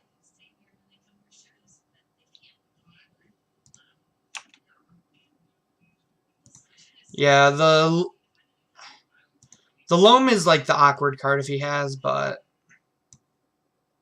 we just need to draw something beforehand. I think we'll just get another Temple Garden here. Well, we're drawing mana. Just put this into play tapped. Get the beats on again with the Noble Hierarch.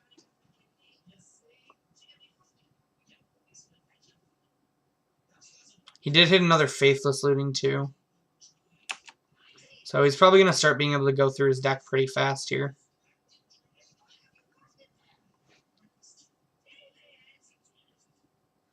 Krasis can buy us some tempo, but the path I think is also going to be really good. We'll probably save the path for either a Narcomoeba or a Prized Amalgam is what I'm thinking. Because the Krasis can block the Blood Gas pretty easily. Wonder what our opponent's thinking about here.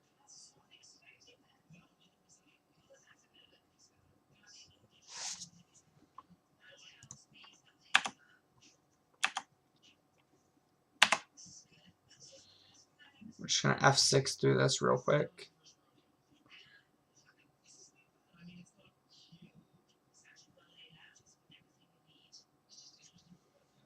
Okay, so there's a Prized Amalgam. Does he have another land drop, though? He did hit another Thug. That was a really good dredge there for him.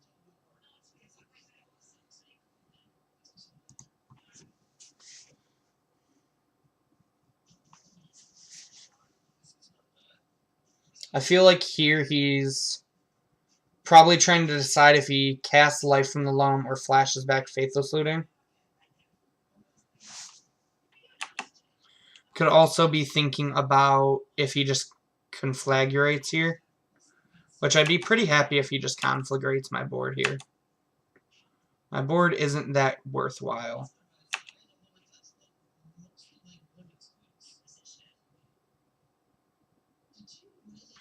This is one of the matchups where the Deputy of Detention is kind of awkward because of Conflagrate, but it's nice because it can hit multiple things. But Path is also super good in this matchup.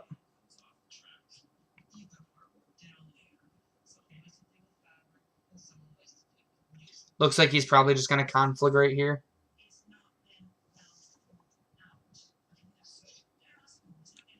Sure.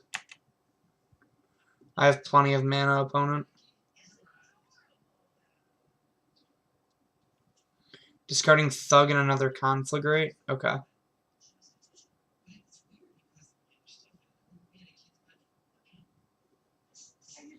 It looks like their hand was kind of like the slow and steady hand. I'm just gonna path this prized amalgam.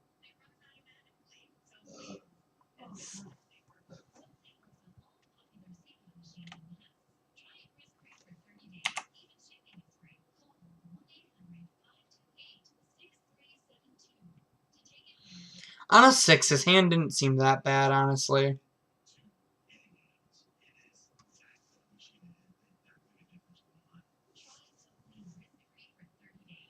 I think he was just missing the dredger. So Denise was saying Bushes is no longer going to be involved. So it was owned by Bushes. Our opponent is taking a really long time, though. And whoever, according to what she heard, whoever Crane or Kane, whoever. They're either pulling up the stream or maybe they had to go answer the door or something.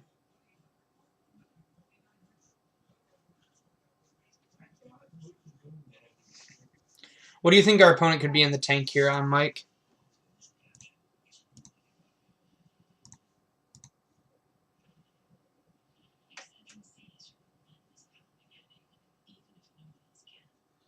Alright, see you in a bit, Steve. Go get yourself some food. Okay. So that lets us get a Vanafar, but they can just conflagrate. Let's pull up the deck list here.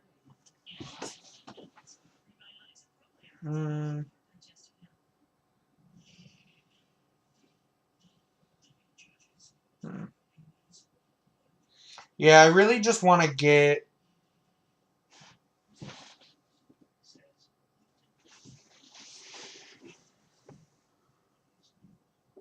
Oh, okay.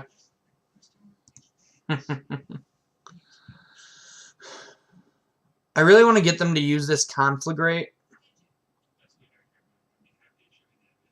So I think we're just going to forest pass here. And then probably just block a blood gas with this bounding crisis.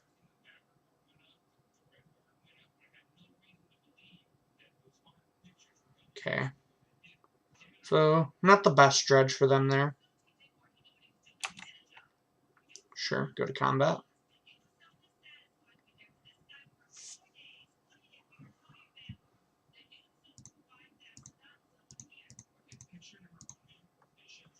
Flash in this bounding crisis.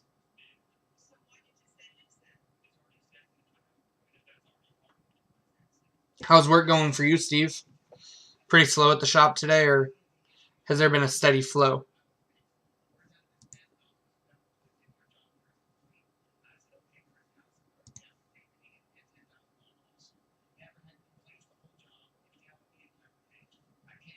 No sales? Oof.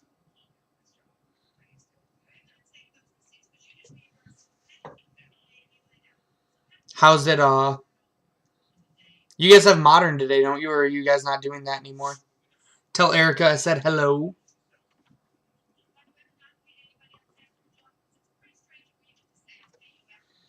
I might have bamboozled my opponent. He's just so confused. He's like, why would he want to untap my Bloodghast?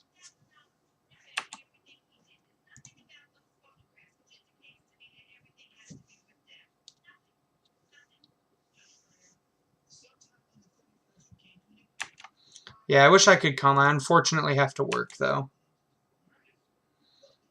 Since old Josh is out of town.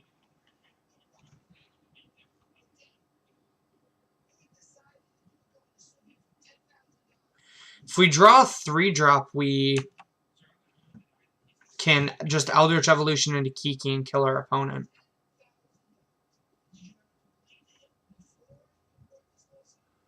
Okay, so they're going to get back another prized amalgam and this Narco Amoeba.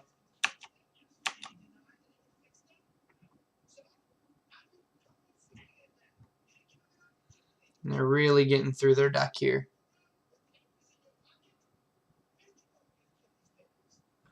Yeah, he mistapped, though. Like, I think he should have tapped this Dakmor Salvage so he could decide if he wanted to conflagrate or not.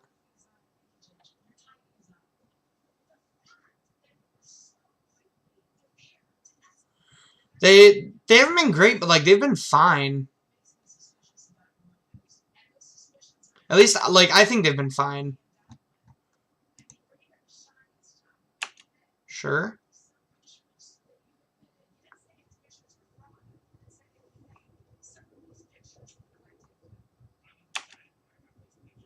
He's on 2 Dakmor Salvage, which is interesting. Typically, it's only 1, if I remember correctly.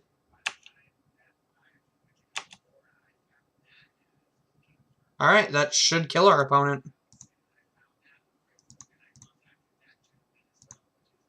So we play this.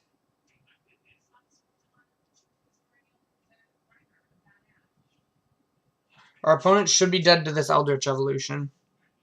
Because we just are going to evolve the Renegade Rallier into Kiki and make Infinite Bounding Krasis. Alright, stealing a game 1 against Dredge, that I think is actually going to be a big deal.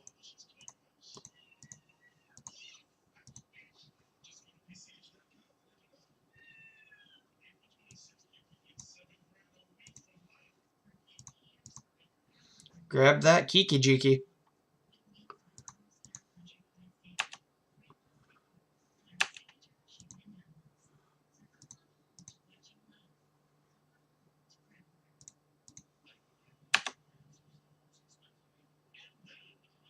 Alright.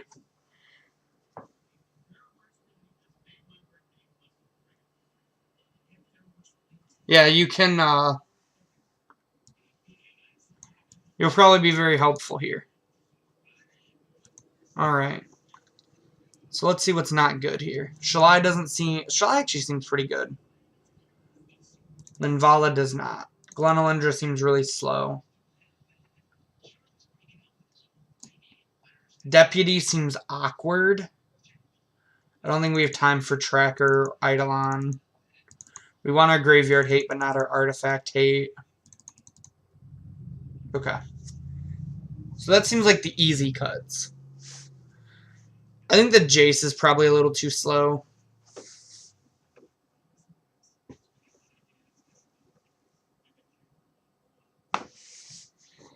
So now we're down to 5 cards. What do you guys think are the cuts here?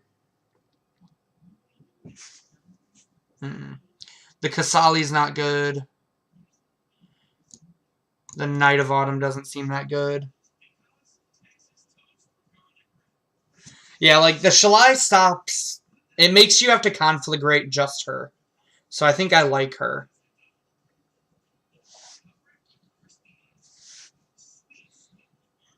Is the Deputy of Detention just not that great? Cut a Vanafar. I'm in. Maybe the Kitchen Finks isn't worthwhile because it does die to everything. So I could see like taking out the Kitchen Finks.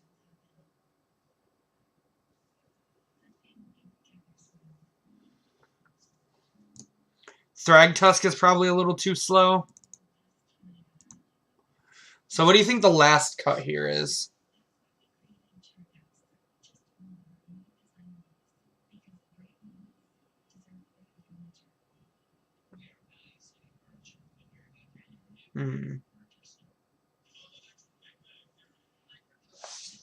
I'm thinking the Deputy of Detention. What do you guys think?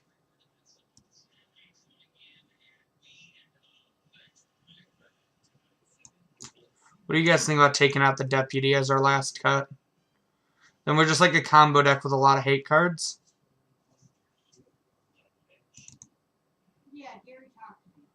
We still ever click to shuffle anything in.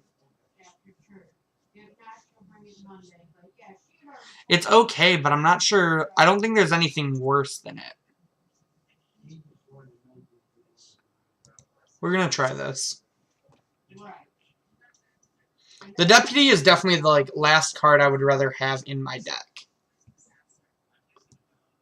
Okay, we cannot keep this hand, which stinks to mulligan a Rest in Peace hand, but not having a third land I think means we have to mull. Ugh. Well, we're mulling to 5 against a Dredge with 7. This hand's a Sneaper Keeper, though. We got a Noble into a Scavenging Ooze. Hopefully it's not too slow. If our opponent doesn't just, nut on us, this hand can be very good.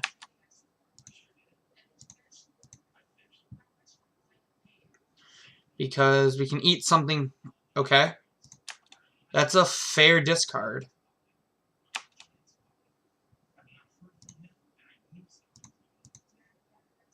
So I think I'm going to try to conserve my life total a little bit here by fetching a forest.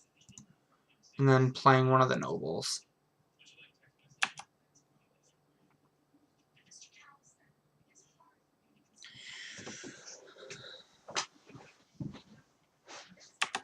We might even just be on, depending on what our opponent does, we might even just be on, like, block with Scavenging Ooze. Okay. His hand doesn't seem like it was that great. He put 5 power into play turn 2, but that's it. And now we even have a creature we have creatures to eat right away.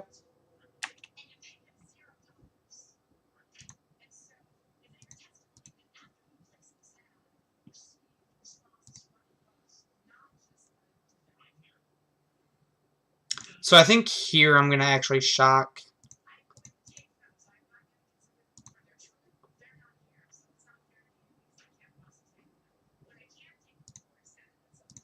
And then I'm going to eat the Bloodghast right away. Because I just don't want my opponent to have a way to get it back.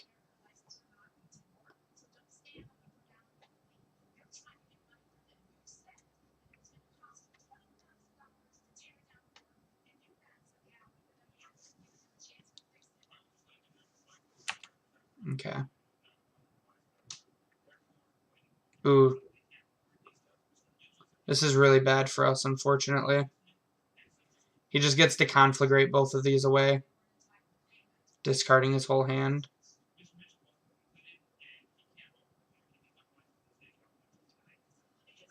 Still no Dredger, though, so... If we draw something good, we might be able to win, because he's got a decent clock, but that's all he has is a clock.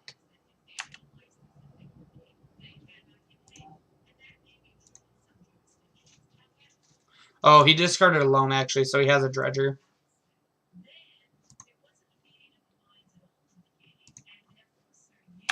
I just overlooked the loam the first time I looked. So, his hand was really good, especially against our Mold of 5. And that was a really good dredge. Another Prized Amalgam, another Bloodghast, and a Creeping Chill. Yeah, we might be in trouble this game.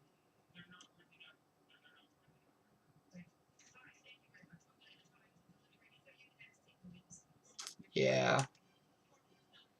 I don't think we can really draw anything to get us out of this.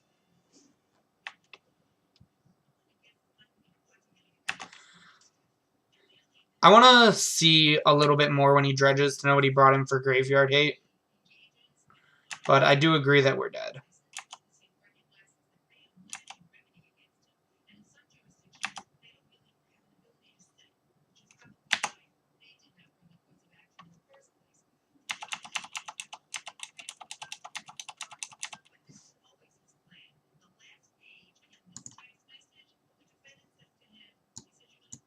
Okay.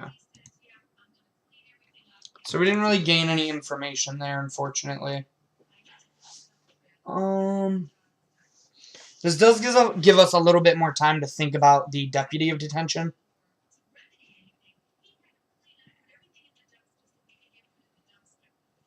On the play, I think our hand would have been a lot better, too. Because we could have just ate that Bloodghast.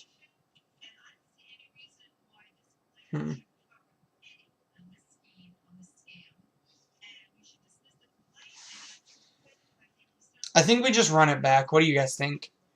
Do you think we change anything up?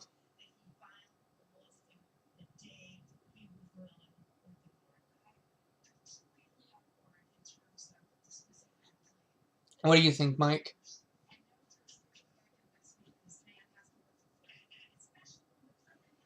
Not really. Like, I'd be really happy to have this Deputy in the deck, but I really don't know what over.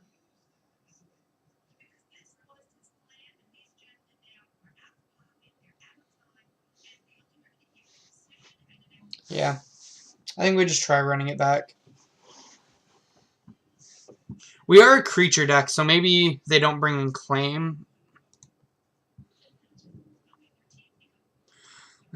So, we can't combo with this hand, but we have a turn 2 rip on the play, so I'm going to keep. We just really need to draw mana sources.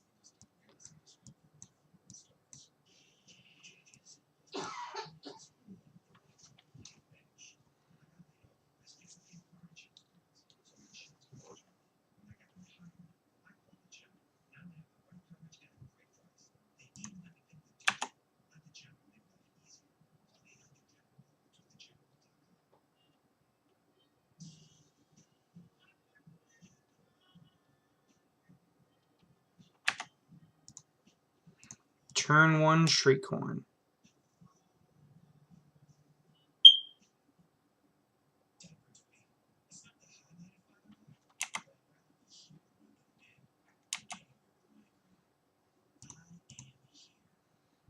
We're going to get a Temple Garden here. We need forests and we need green mana. Alright. I think we're just going to shock and play this rip.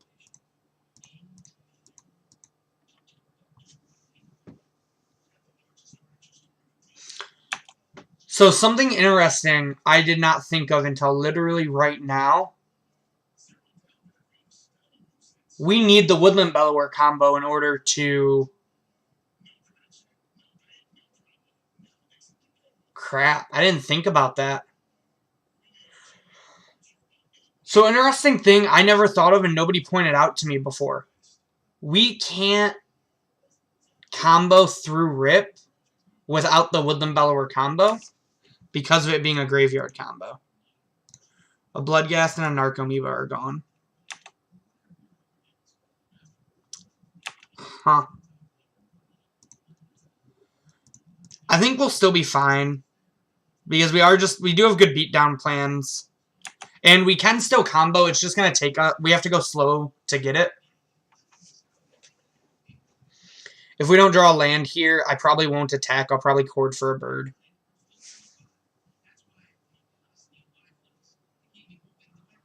Little do they know, if they actually blow up this Rest in Peace, they're helping us combo later.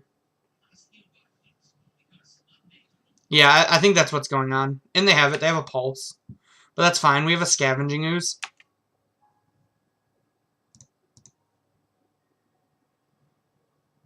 So here we're just going to get a Breeding Pool.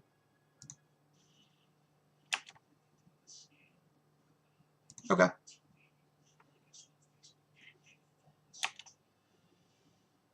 So I'm just going to pass here.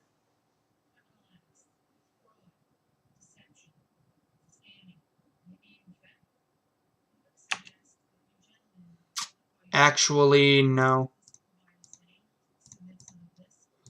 I'm going to play the Vanafar. The reason is, I don't think they, outside of just conflagrating, discarding their whole hand to kill Vanafar, they, they can mill. Oh, that's awkward. I still think this is right. Like, this makes them, if they want to get rid of both of our things, they have to dump their whole hand. Well, maybe not. Yeah, I think that might have been a mistake, actually.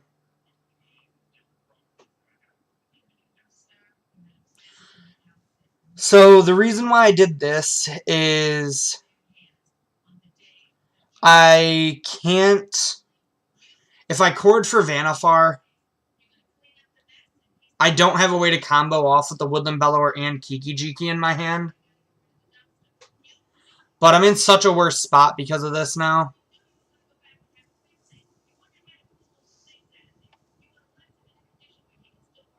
Okay.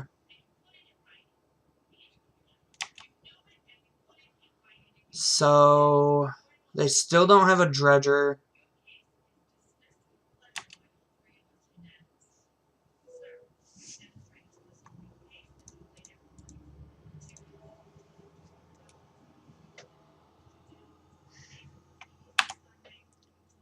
So we can now cord for 2.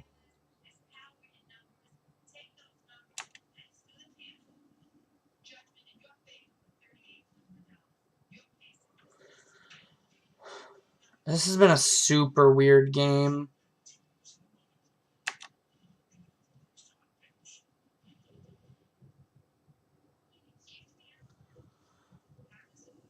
So I don't think I was supposed to cast the Vanafar there.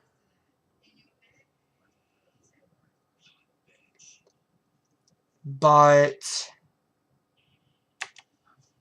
I don't know how far ahead we can get not casting it.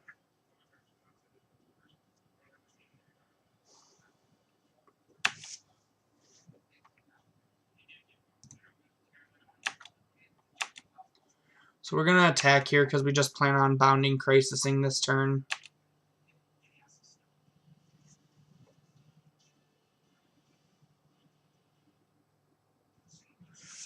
Another Conflagrate and double Stinkweed Imp.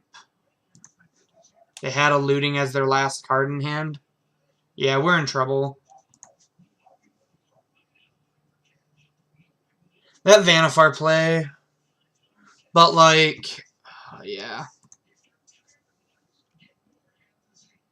I don't know. I definitely think playing Vanafar was wrong. Was it, actually? So, if I don't play Vanafar there, they have to... If I play Vanafar there, they have four looks. They have to hit... If I play Vanafar there, they have to hit... Like, the only way we get punished is if they hit Conflagrate like they did.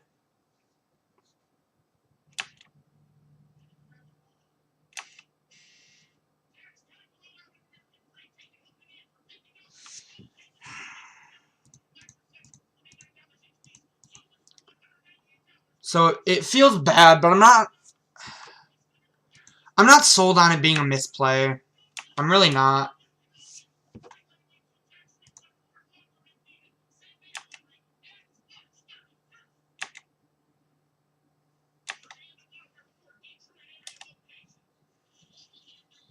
Okay. So we can cord for 3. We don't have the Deputy in our deck.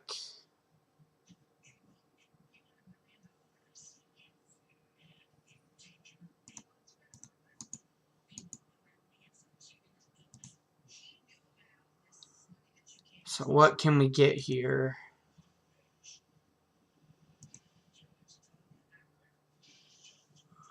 If we get an Eternal Witness, we block. Or we block anyways, and then we cord for Ewit. Yeah. We can cord for 4, actually.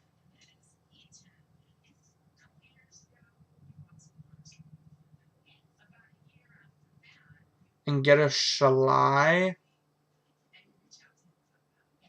Block. Then they can't Conflagrate. Oh, but then they actually can't.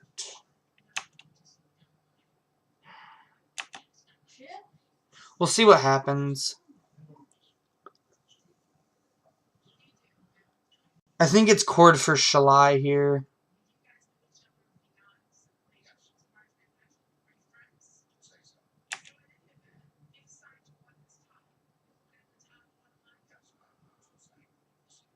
So if that's how they attack, is it still cord for Shalai? Or is it cord for 3 beforehand? Yeah. It could actually be cord for 2, nuke their graveyard.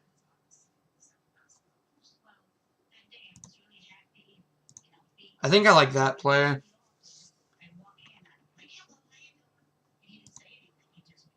Grab a forest. 1, 2, 3, 1, 2.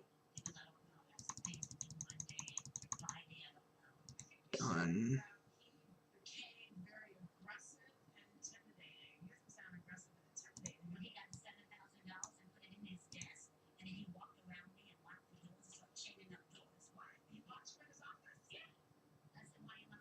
We really need a land this turn.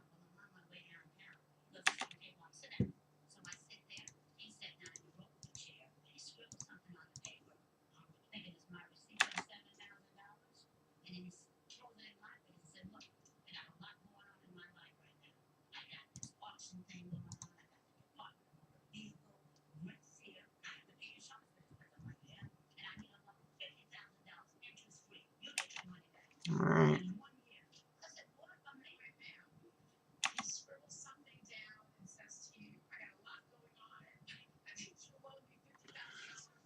I really need a land for the turn.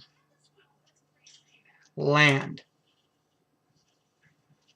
That's not a land, but that works.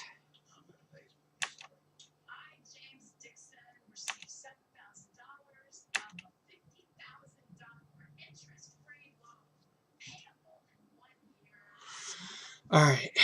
So I think we're going to Bounding Crisis the Stinkweed Imp here.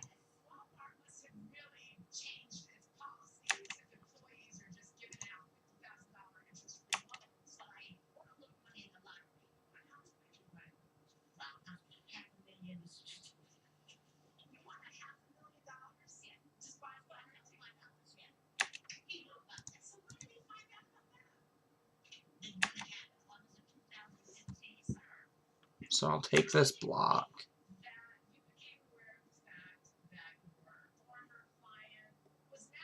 Land. Okay.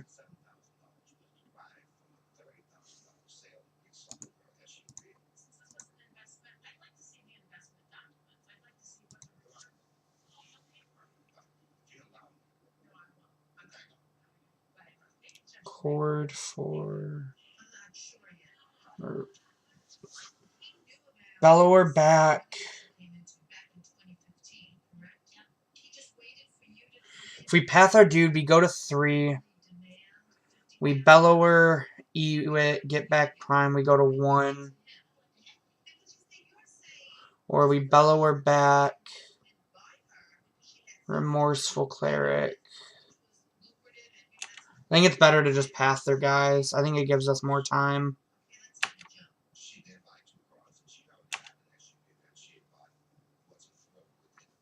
This has been a hell of a game.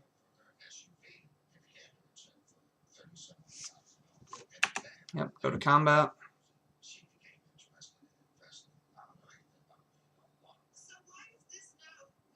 Okay.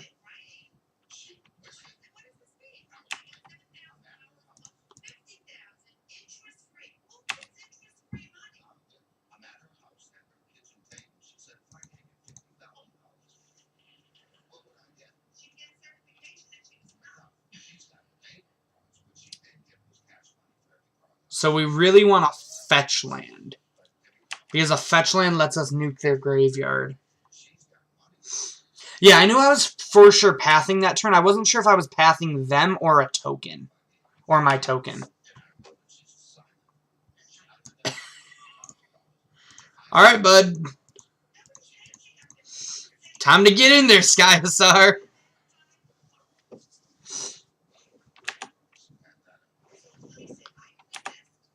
Go, go, Sky Hussar, go.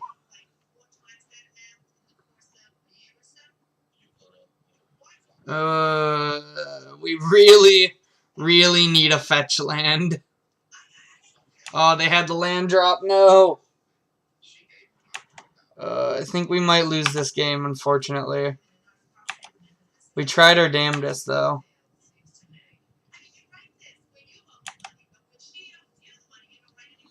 I think the I still don't know about the Vanafar play, if it was right or wrong.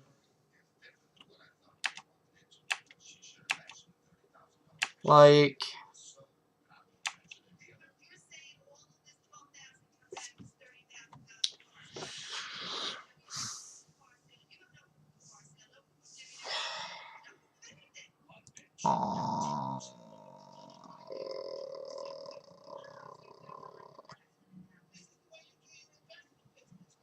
I think we're just dead.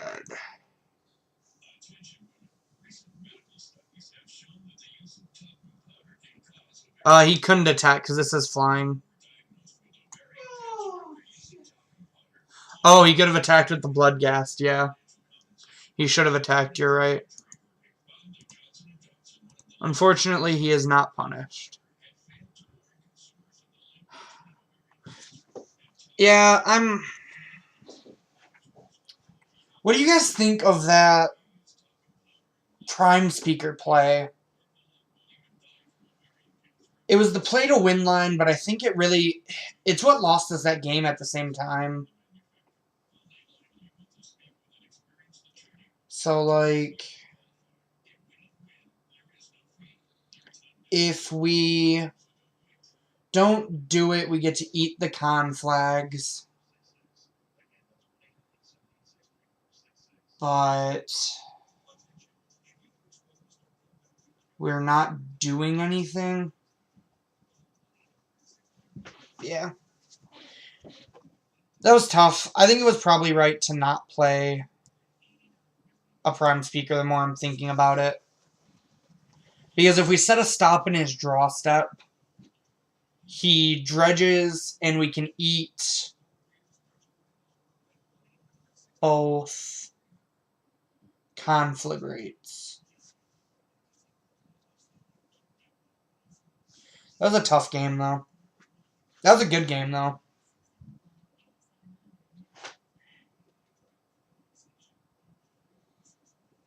So I think we were supposed to play to the play to not lose line as opposed to the play to win line, which is typically not the case.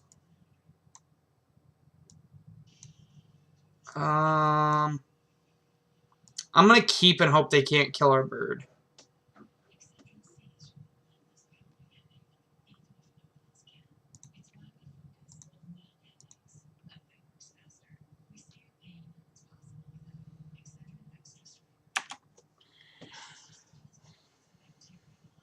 Yeah, that game... The game was really close. Phoenix again is my guess. It's either Phoenix or Storm. Hopefully Storm, because I really don't want them to be able to kill my Birds of Paradise.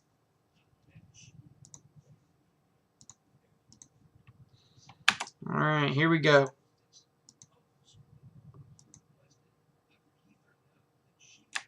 Okay. Could still be either deck.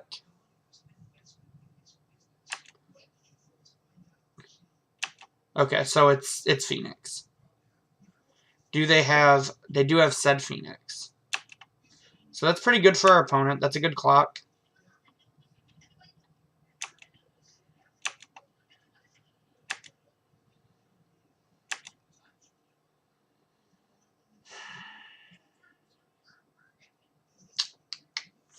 Alright.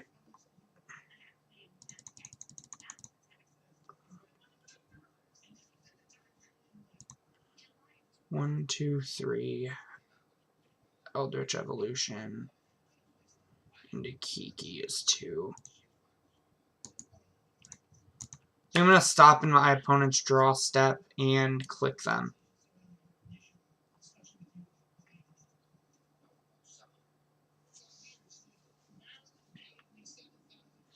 I'm going to click them, try to see a removal spell,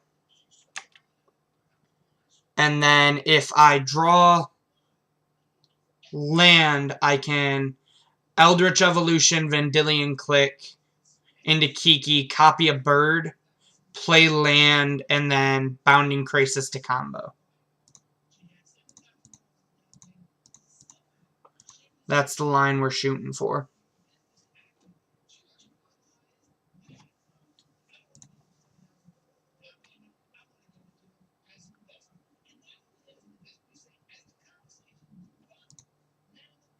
I think it's correct to click them still.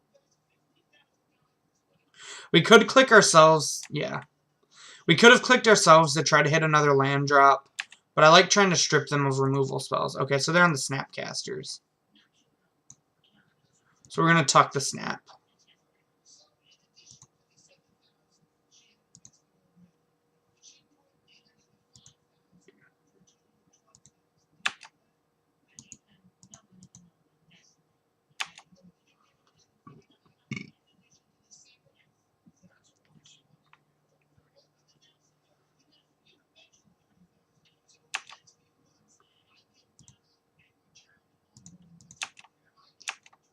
Okay, so we take 3.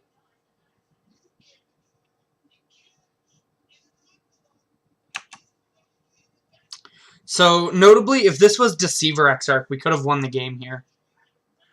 Because we could have untapped a land. Instead, I think we're playing Island.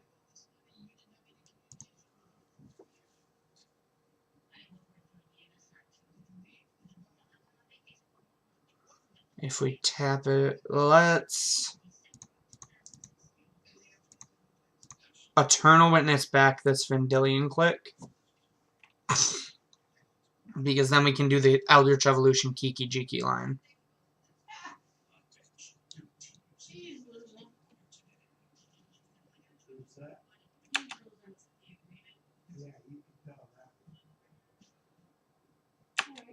Sure.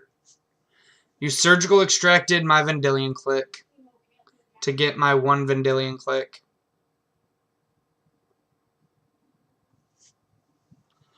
The other interesting thing, like, the other reason why I really like this deck is, like, our opponent might not even think anything about our hand. They might not realize that they're dead next turn.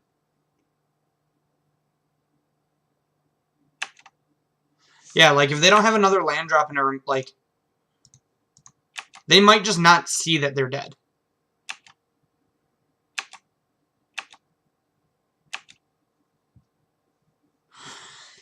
God!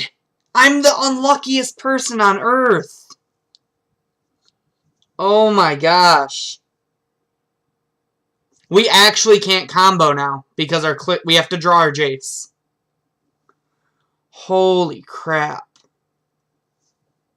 Oh wait, no, we can hardcast Kiki. We can actually hardcast our Kiki-Jiki to win this game, guys.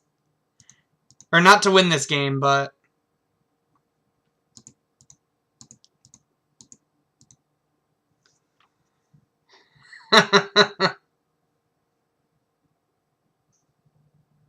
That's hilarious. Sure, they saw our deck, but they might not understand like how the combos and everything work.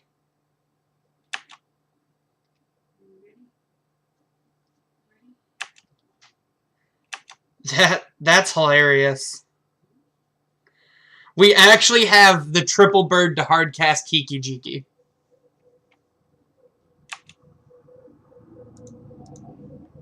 That's really funny.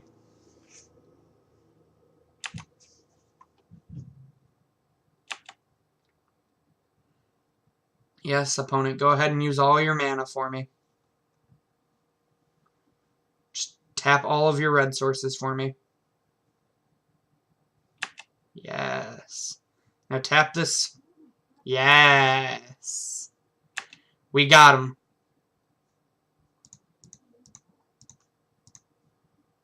So now we tap this Crackling Drake, and then we hard cast a Kiki-Jiki with no mountains on the board.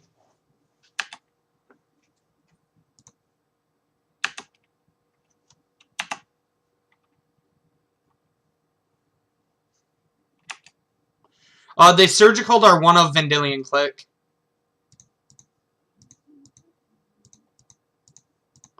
I can't. We actually just hardcasted our Kiki-Jiki in our no red mana deck. I just want to let that sink in for a second.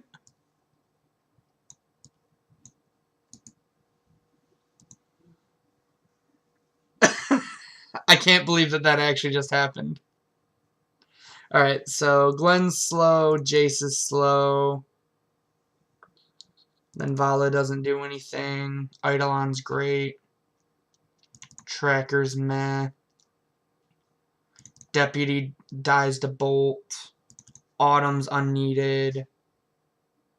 Kasali's unneeded. Stonies were unneeded. Kataki's unneeded. I remember only boarding in 1 Rip. I feel like we didn't board in the Thragtusk. Does anyone remember our last 3 cuts?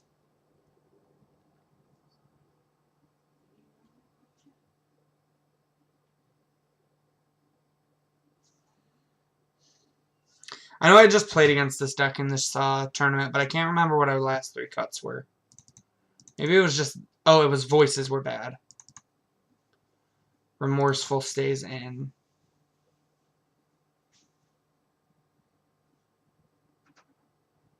Are you still streaming? Yeah. Okay, we're leaving. Alright. I gotta go work, bingo. Grandma will be here in just a bit with Kirsten. Okay. She'll make something for dinner. Okay. Love you. Have a good night. Love you too. You're working tonight, right? Yes. I don't really like Finks. I think I like Rip more. I think this was how we sideboarded. Does this seem right to everyone? This seems right to me.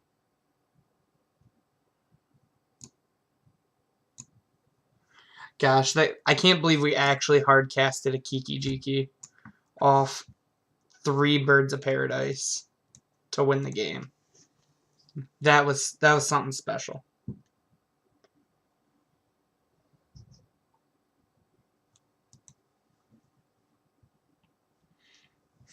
If you guys were ever thinking about subbing, I think that last turn definitely deserved it. We're gonna mulligan this because we have our 2 basic islands. We're gonna mulligan this because we have no mana. And we're gonna keep this because it's all mana. And just hope that it's good enough.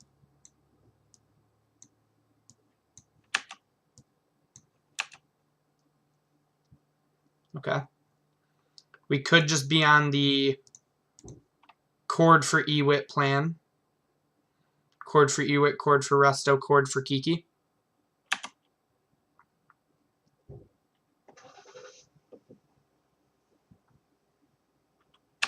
Okay.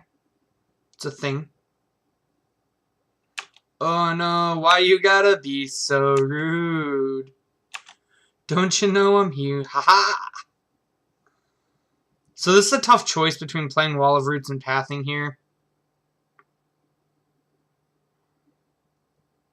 I think their correct choice is just a Path.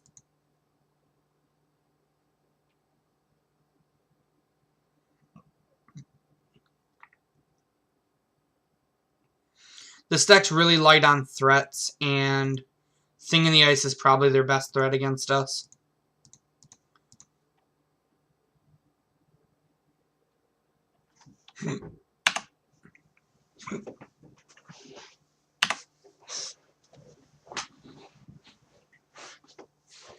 Okay, Thought Scour.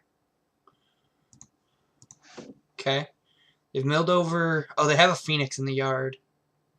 They milled over it with the Thought Scour. They also milled over a Rail. Okay. So here... I think I'm down to just... fetch another forest. Or we could get a breeding pool here, go to 11.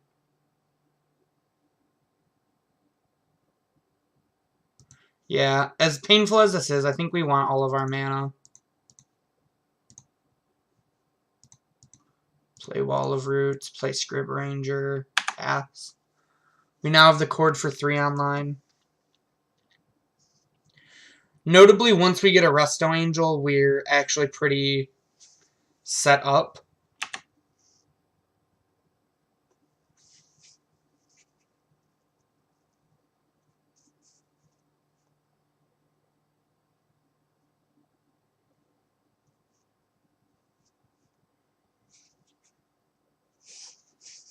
What is Spite of Mogus? That's a card I haven't seen in this deck, but seems really good.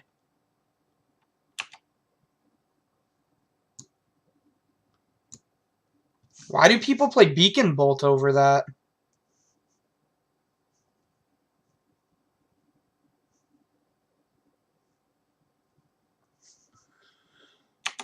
That seems way better than Beacon Bolt. Holy crap.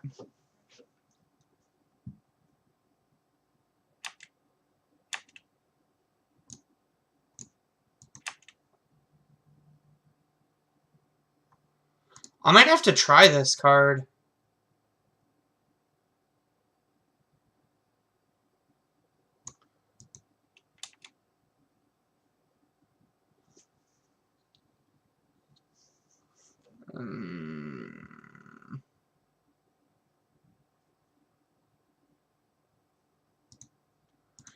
This feels really bad, but I think we're gonna shock ourselves again to play this click.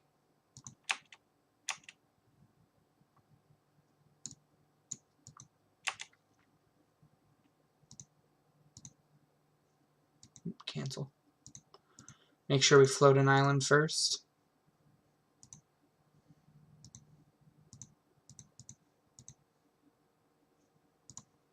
Click them. Opt and Manamorphose. I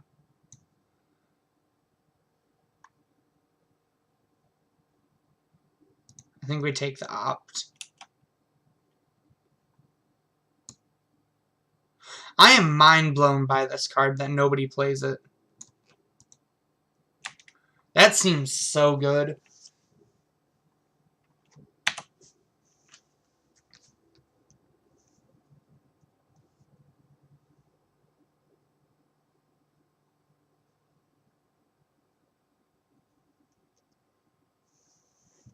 And we're dead. Well then, we got blown out by a card that I didn't even know existed, which is really sweet.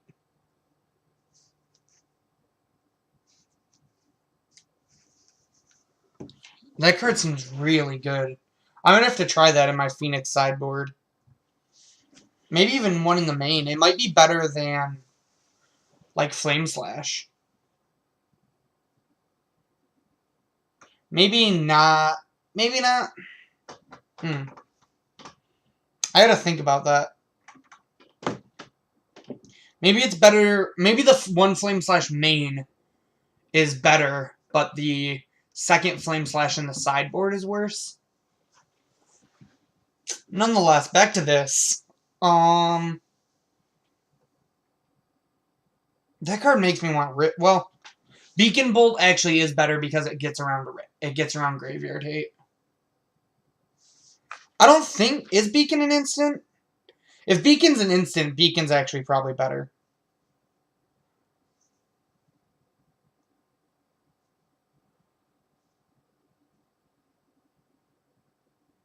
No, Beacon Bolt's a sorcery. So back to debating on if we change anything.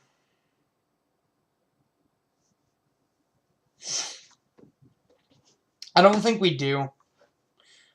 Notably, I'm not 100% sure about Rest in Peace in the sideboard now. Especially in the version without Woodland Beller. Not being able to combo is really awkward.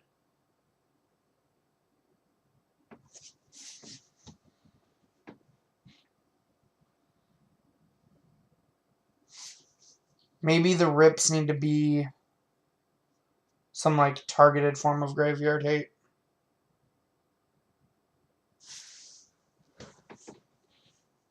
Not 100% sure. I'll have to look at what other lists are doing. Wonder if anybody thought about that. Ooh. This hand seems a little slow for my liking. I think I'm going to mulligan it. Yeah, like, that's what I'm wondering. Like, it's really close between what's better between that and Beacon Bolt. Because that does scry one. I think this hand's a mulligan, though. God, I hate this Kiki-Jiki. We got a mulligan to 5 again. I think I'm going to keep this. I can't imagine a 4 that looks better. Maybe we should have kept that 7. We got to bottom that. We just need lands. Like, I'm actually not going to fetch on turn 1 because that's how bad I want to land.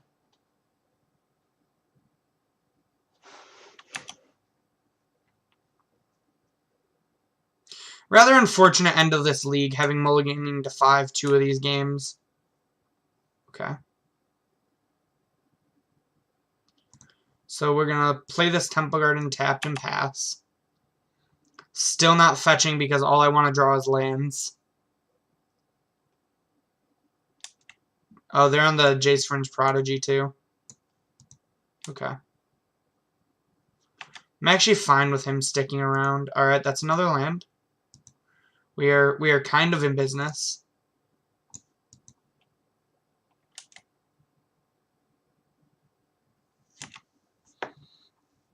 So now we just really want to land next turn.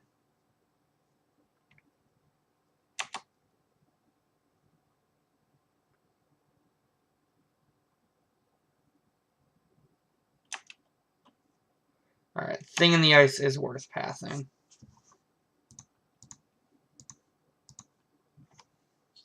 Don't want to deal with a Thing in the Ice.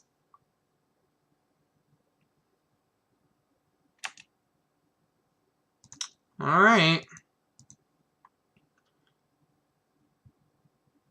Well, we managed to draw 3 lands in a row, so that's something.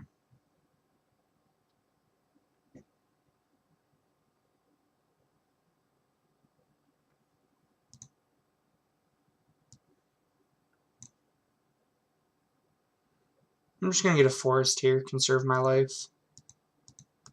Especially since we have this Horizon Canopy. Say go, opponent. They probably have an answer to Vanafar here, or they might just be fetching a tap land. Yeah.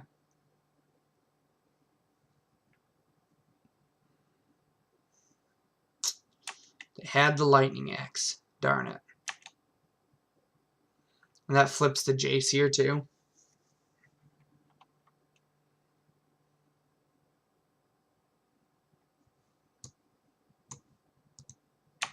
They're going to flashback Serum Visions here. JVP is really good in the deck, but he's really slow. And I've always felt like the deck wants to be more aggressive.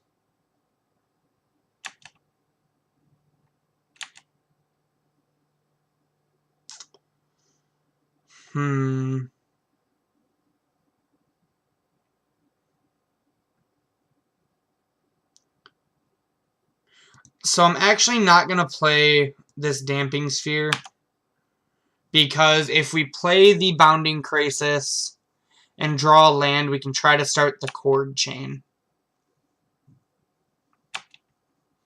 And I think I want to try to go for the Chord Chain.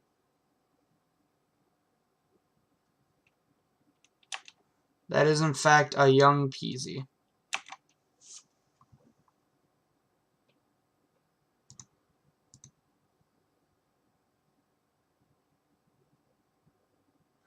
They'll most likely have a removal spell here.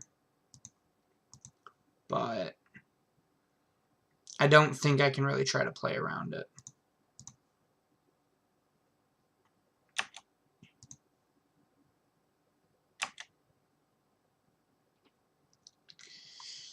Woodland Bellower is actually the opposite of what we wanted to draw. But it does make me kind of want to chord for a Wall of Fruits. I think playing this Damping Sphere is probably better.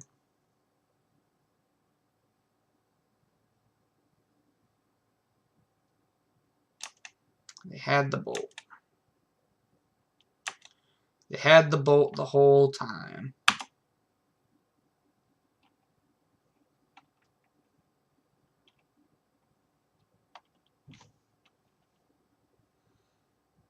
I'm not cracking this canopy. I need to land still. Yeah. This game's not looking good.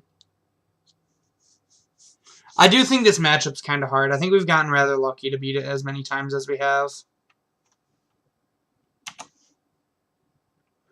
But then again, like, we mulliganed to 5 twice against them. So it's going to be hard to beat a lot of decks on a mulligan to 5. Just on the hardcast Arclight plan.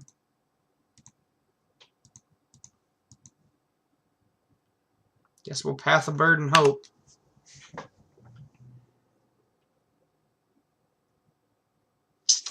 Oh, we're dead. Well, now we can crack the canopy for an extra look. And we're dead. GG's opponent. Darn. We unfortunately didn't prize this league. We were really close. We took game 1 against both Dredge and Phoenix, but I think I might have misplayed against Dredge.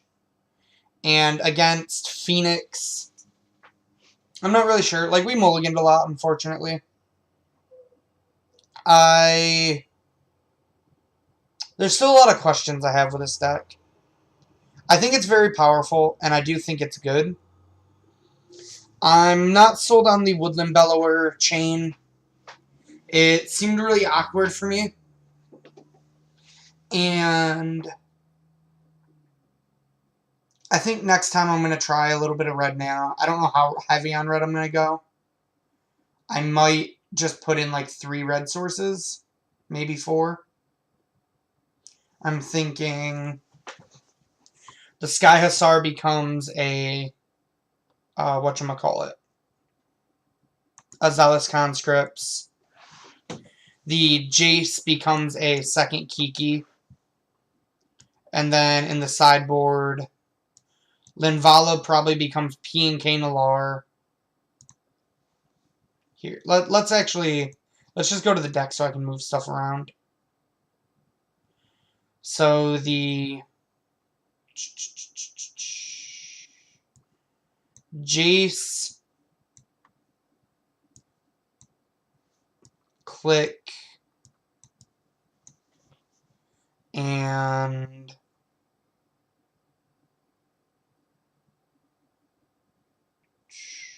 Sky Hussar can become like Kiki-Jiki, Zealous Conscripts. And then maybe we leave the Click in, actually. So then Misty's still our best fetch, but these become Wooded Foothills except for this. This one, an island, and the Horizon Canopy can become like 2 Stomping Grounds and a Steam Vents.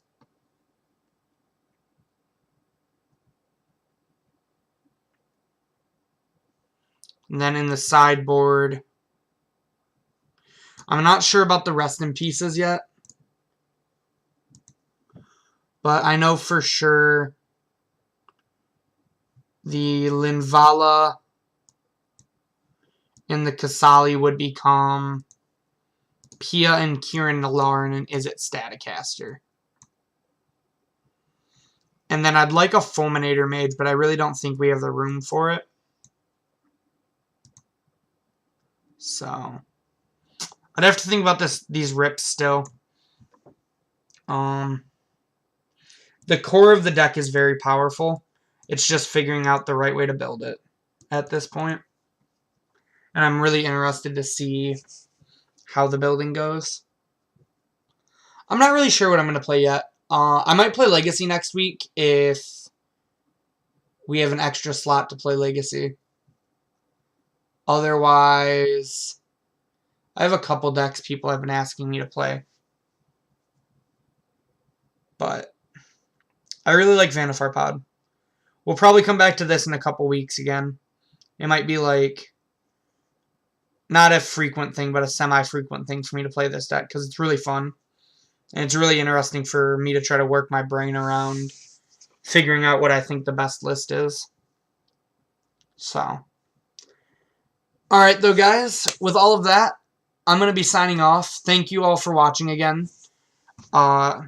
If you would love to show some support, there are multiple ways to do it. One of way is that little subscribe button in the top of your screen. It helps pay for all of our leagues and also just shows us that you guys really like our content. As well, you can check out the Mom's Basement Games TCG store, and you can buy singles or give us a follow on Twitch as well. You could like our Facebook page. You could follow the Mom's Basement Games MTG Twitter. Or you could just watch some of our YouTube content. If you are watching from YouTube, one, thank you for watching our YouTube channel. And also feel free to like, comment, and subscribe. But if you check down below in the description, there'll be links to all of these things that I'm talking about right now. And lastly, if you really enjoy my personal content, feel free to follow me on Twitter at RichardTMTG. I'm always willing to talk Magic or anything else. I want to start tweeting out here soon about other things I play. I also play League of Legends for those of you that don't know. So I think that's going to be it. I was your host for this evening, Richie T, a.k.a. Richard T, and I will be signing off. I hope you all have a great night.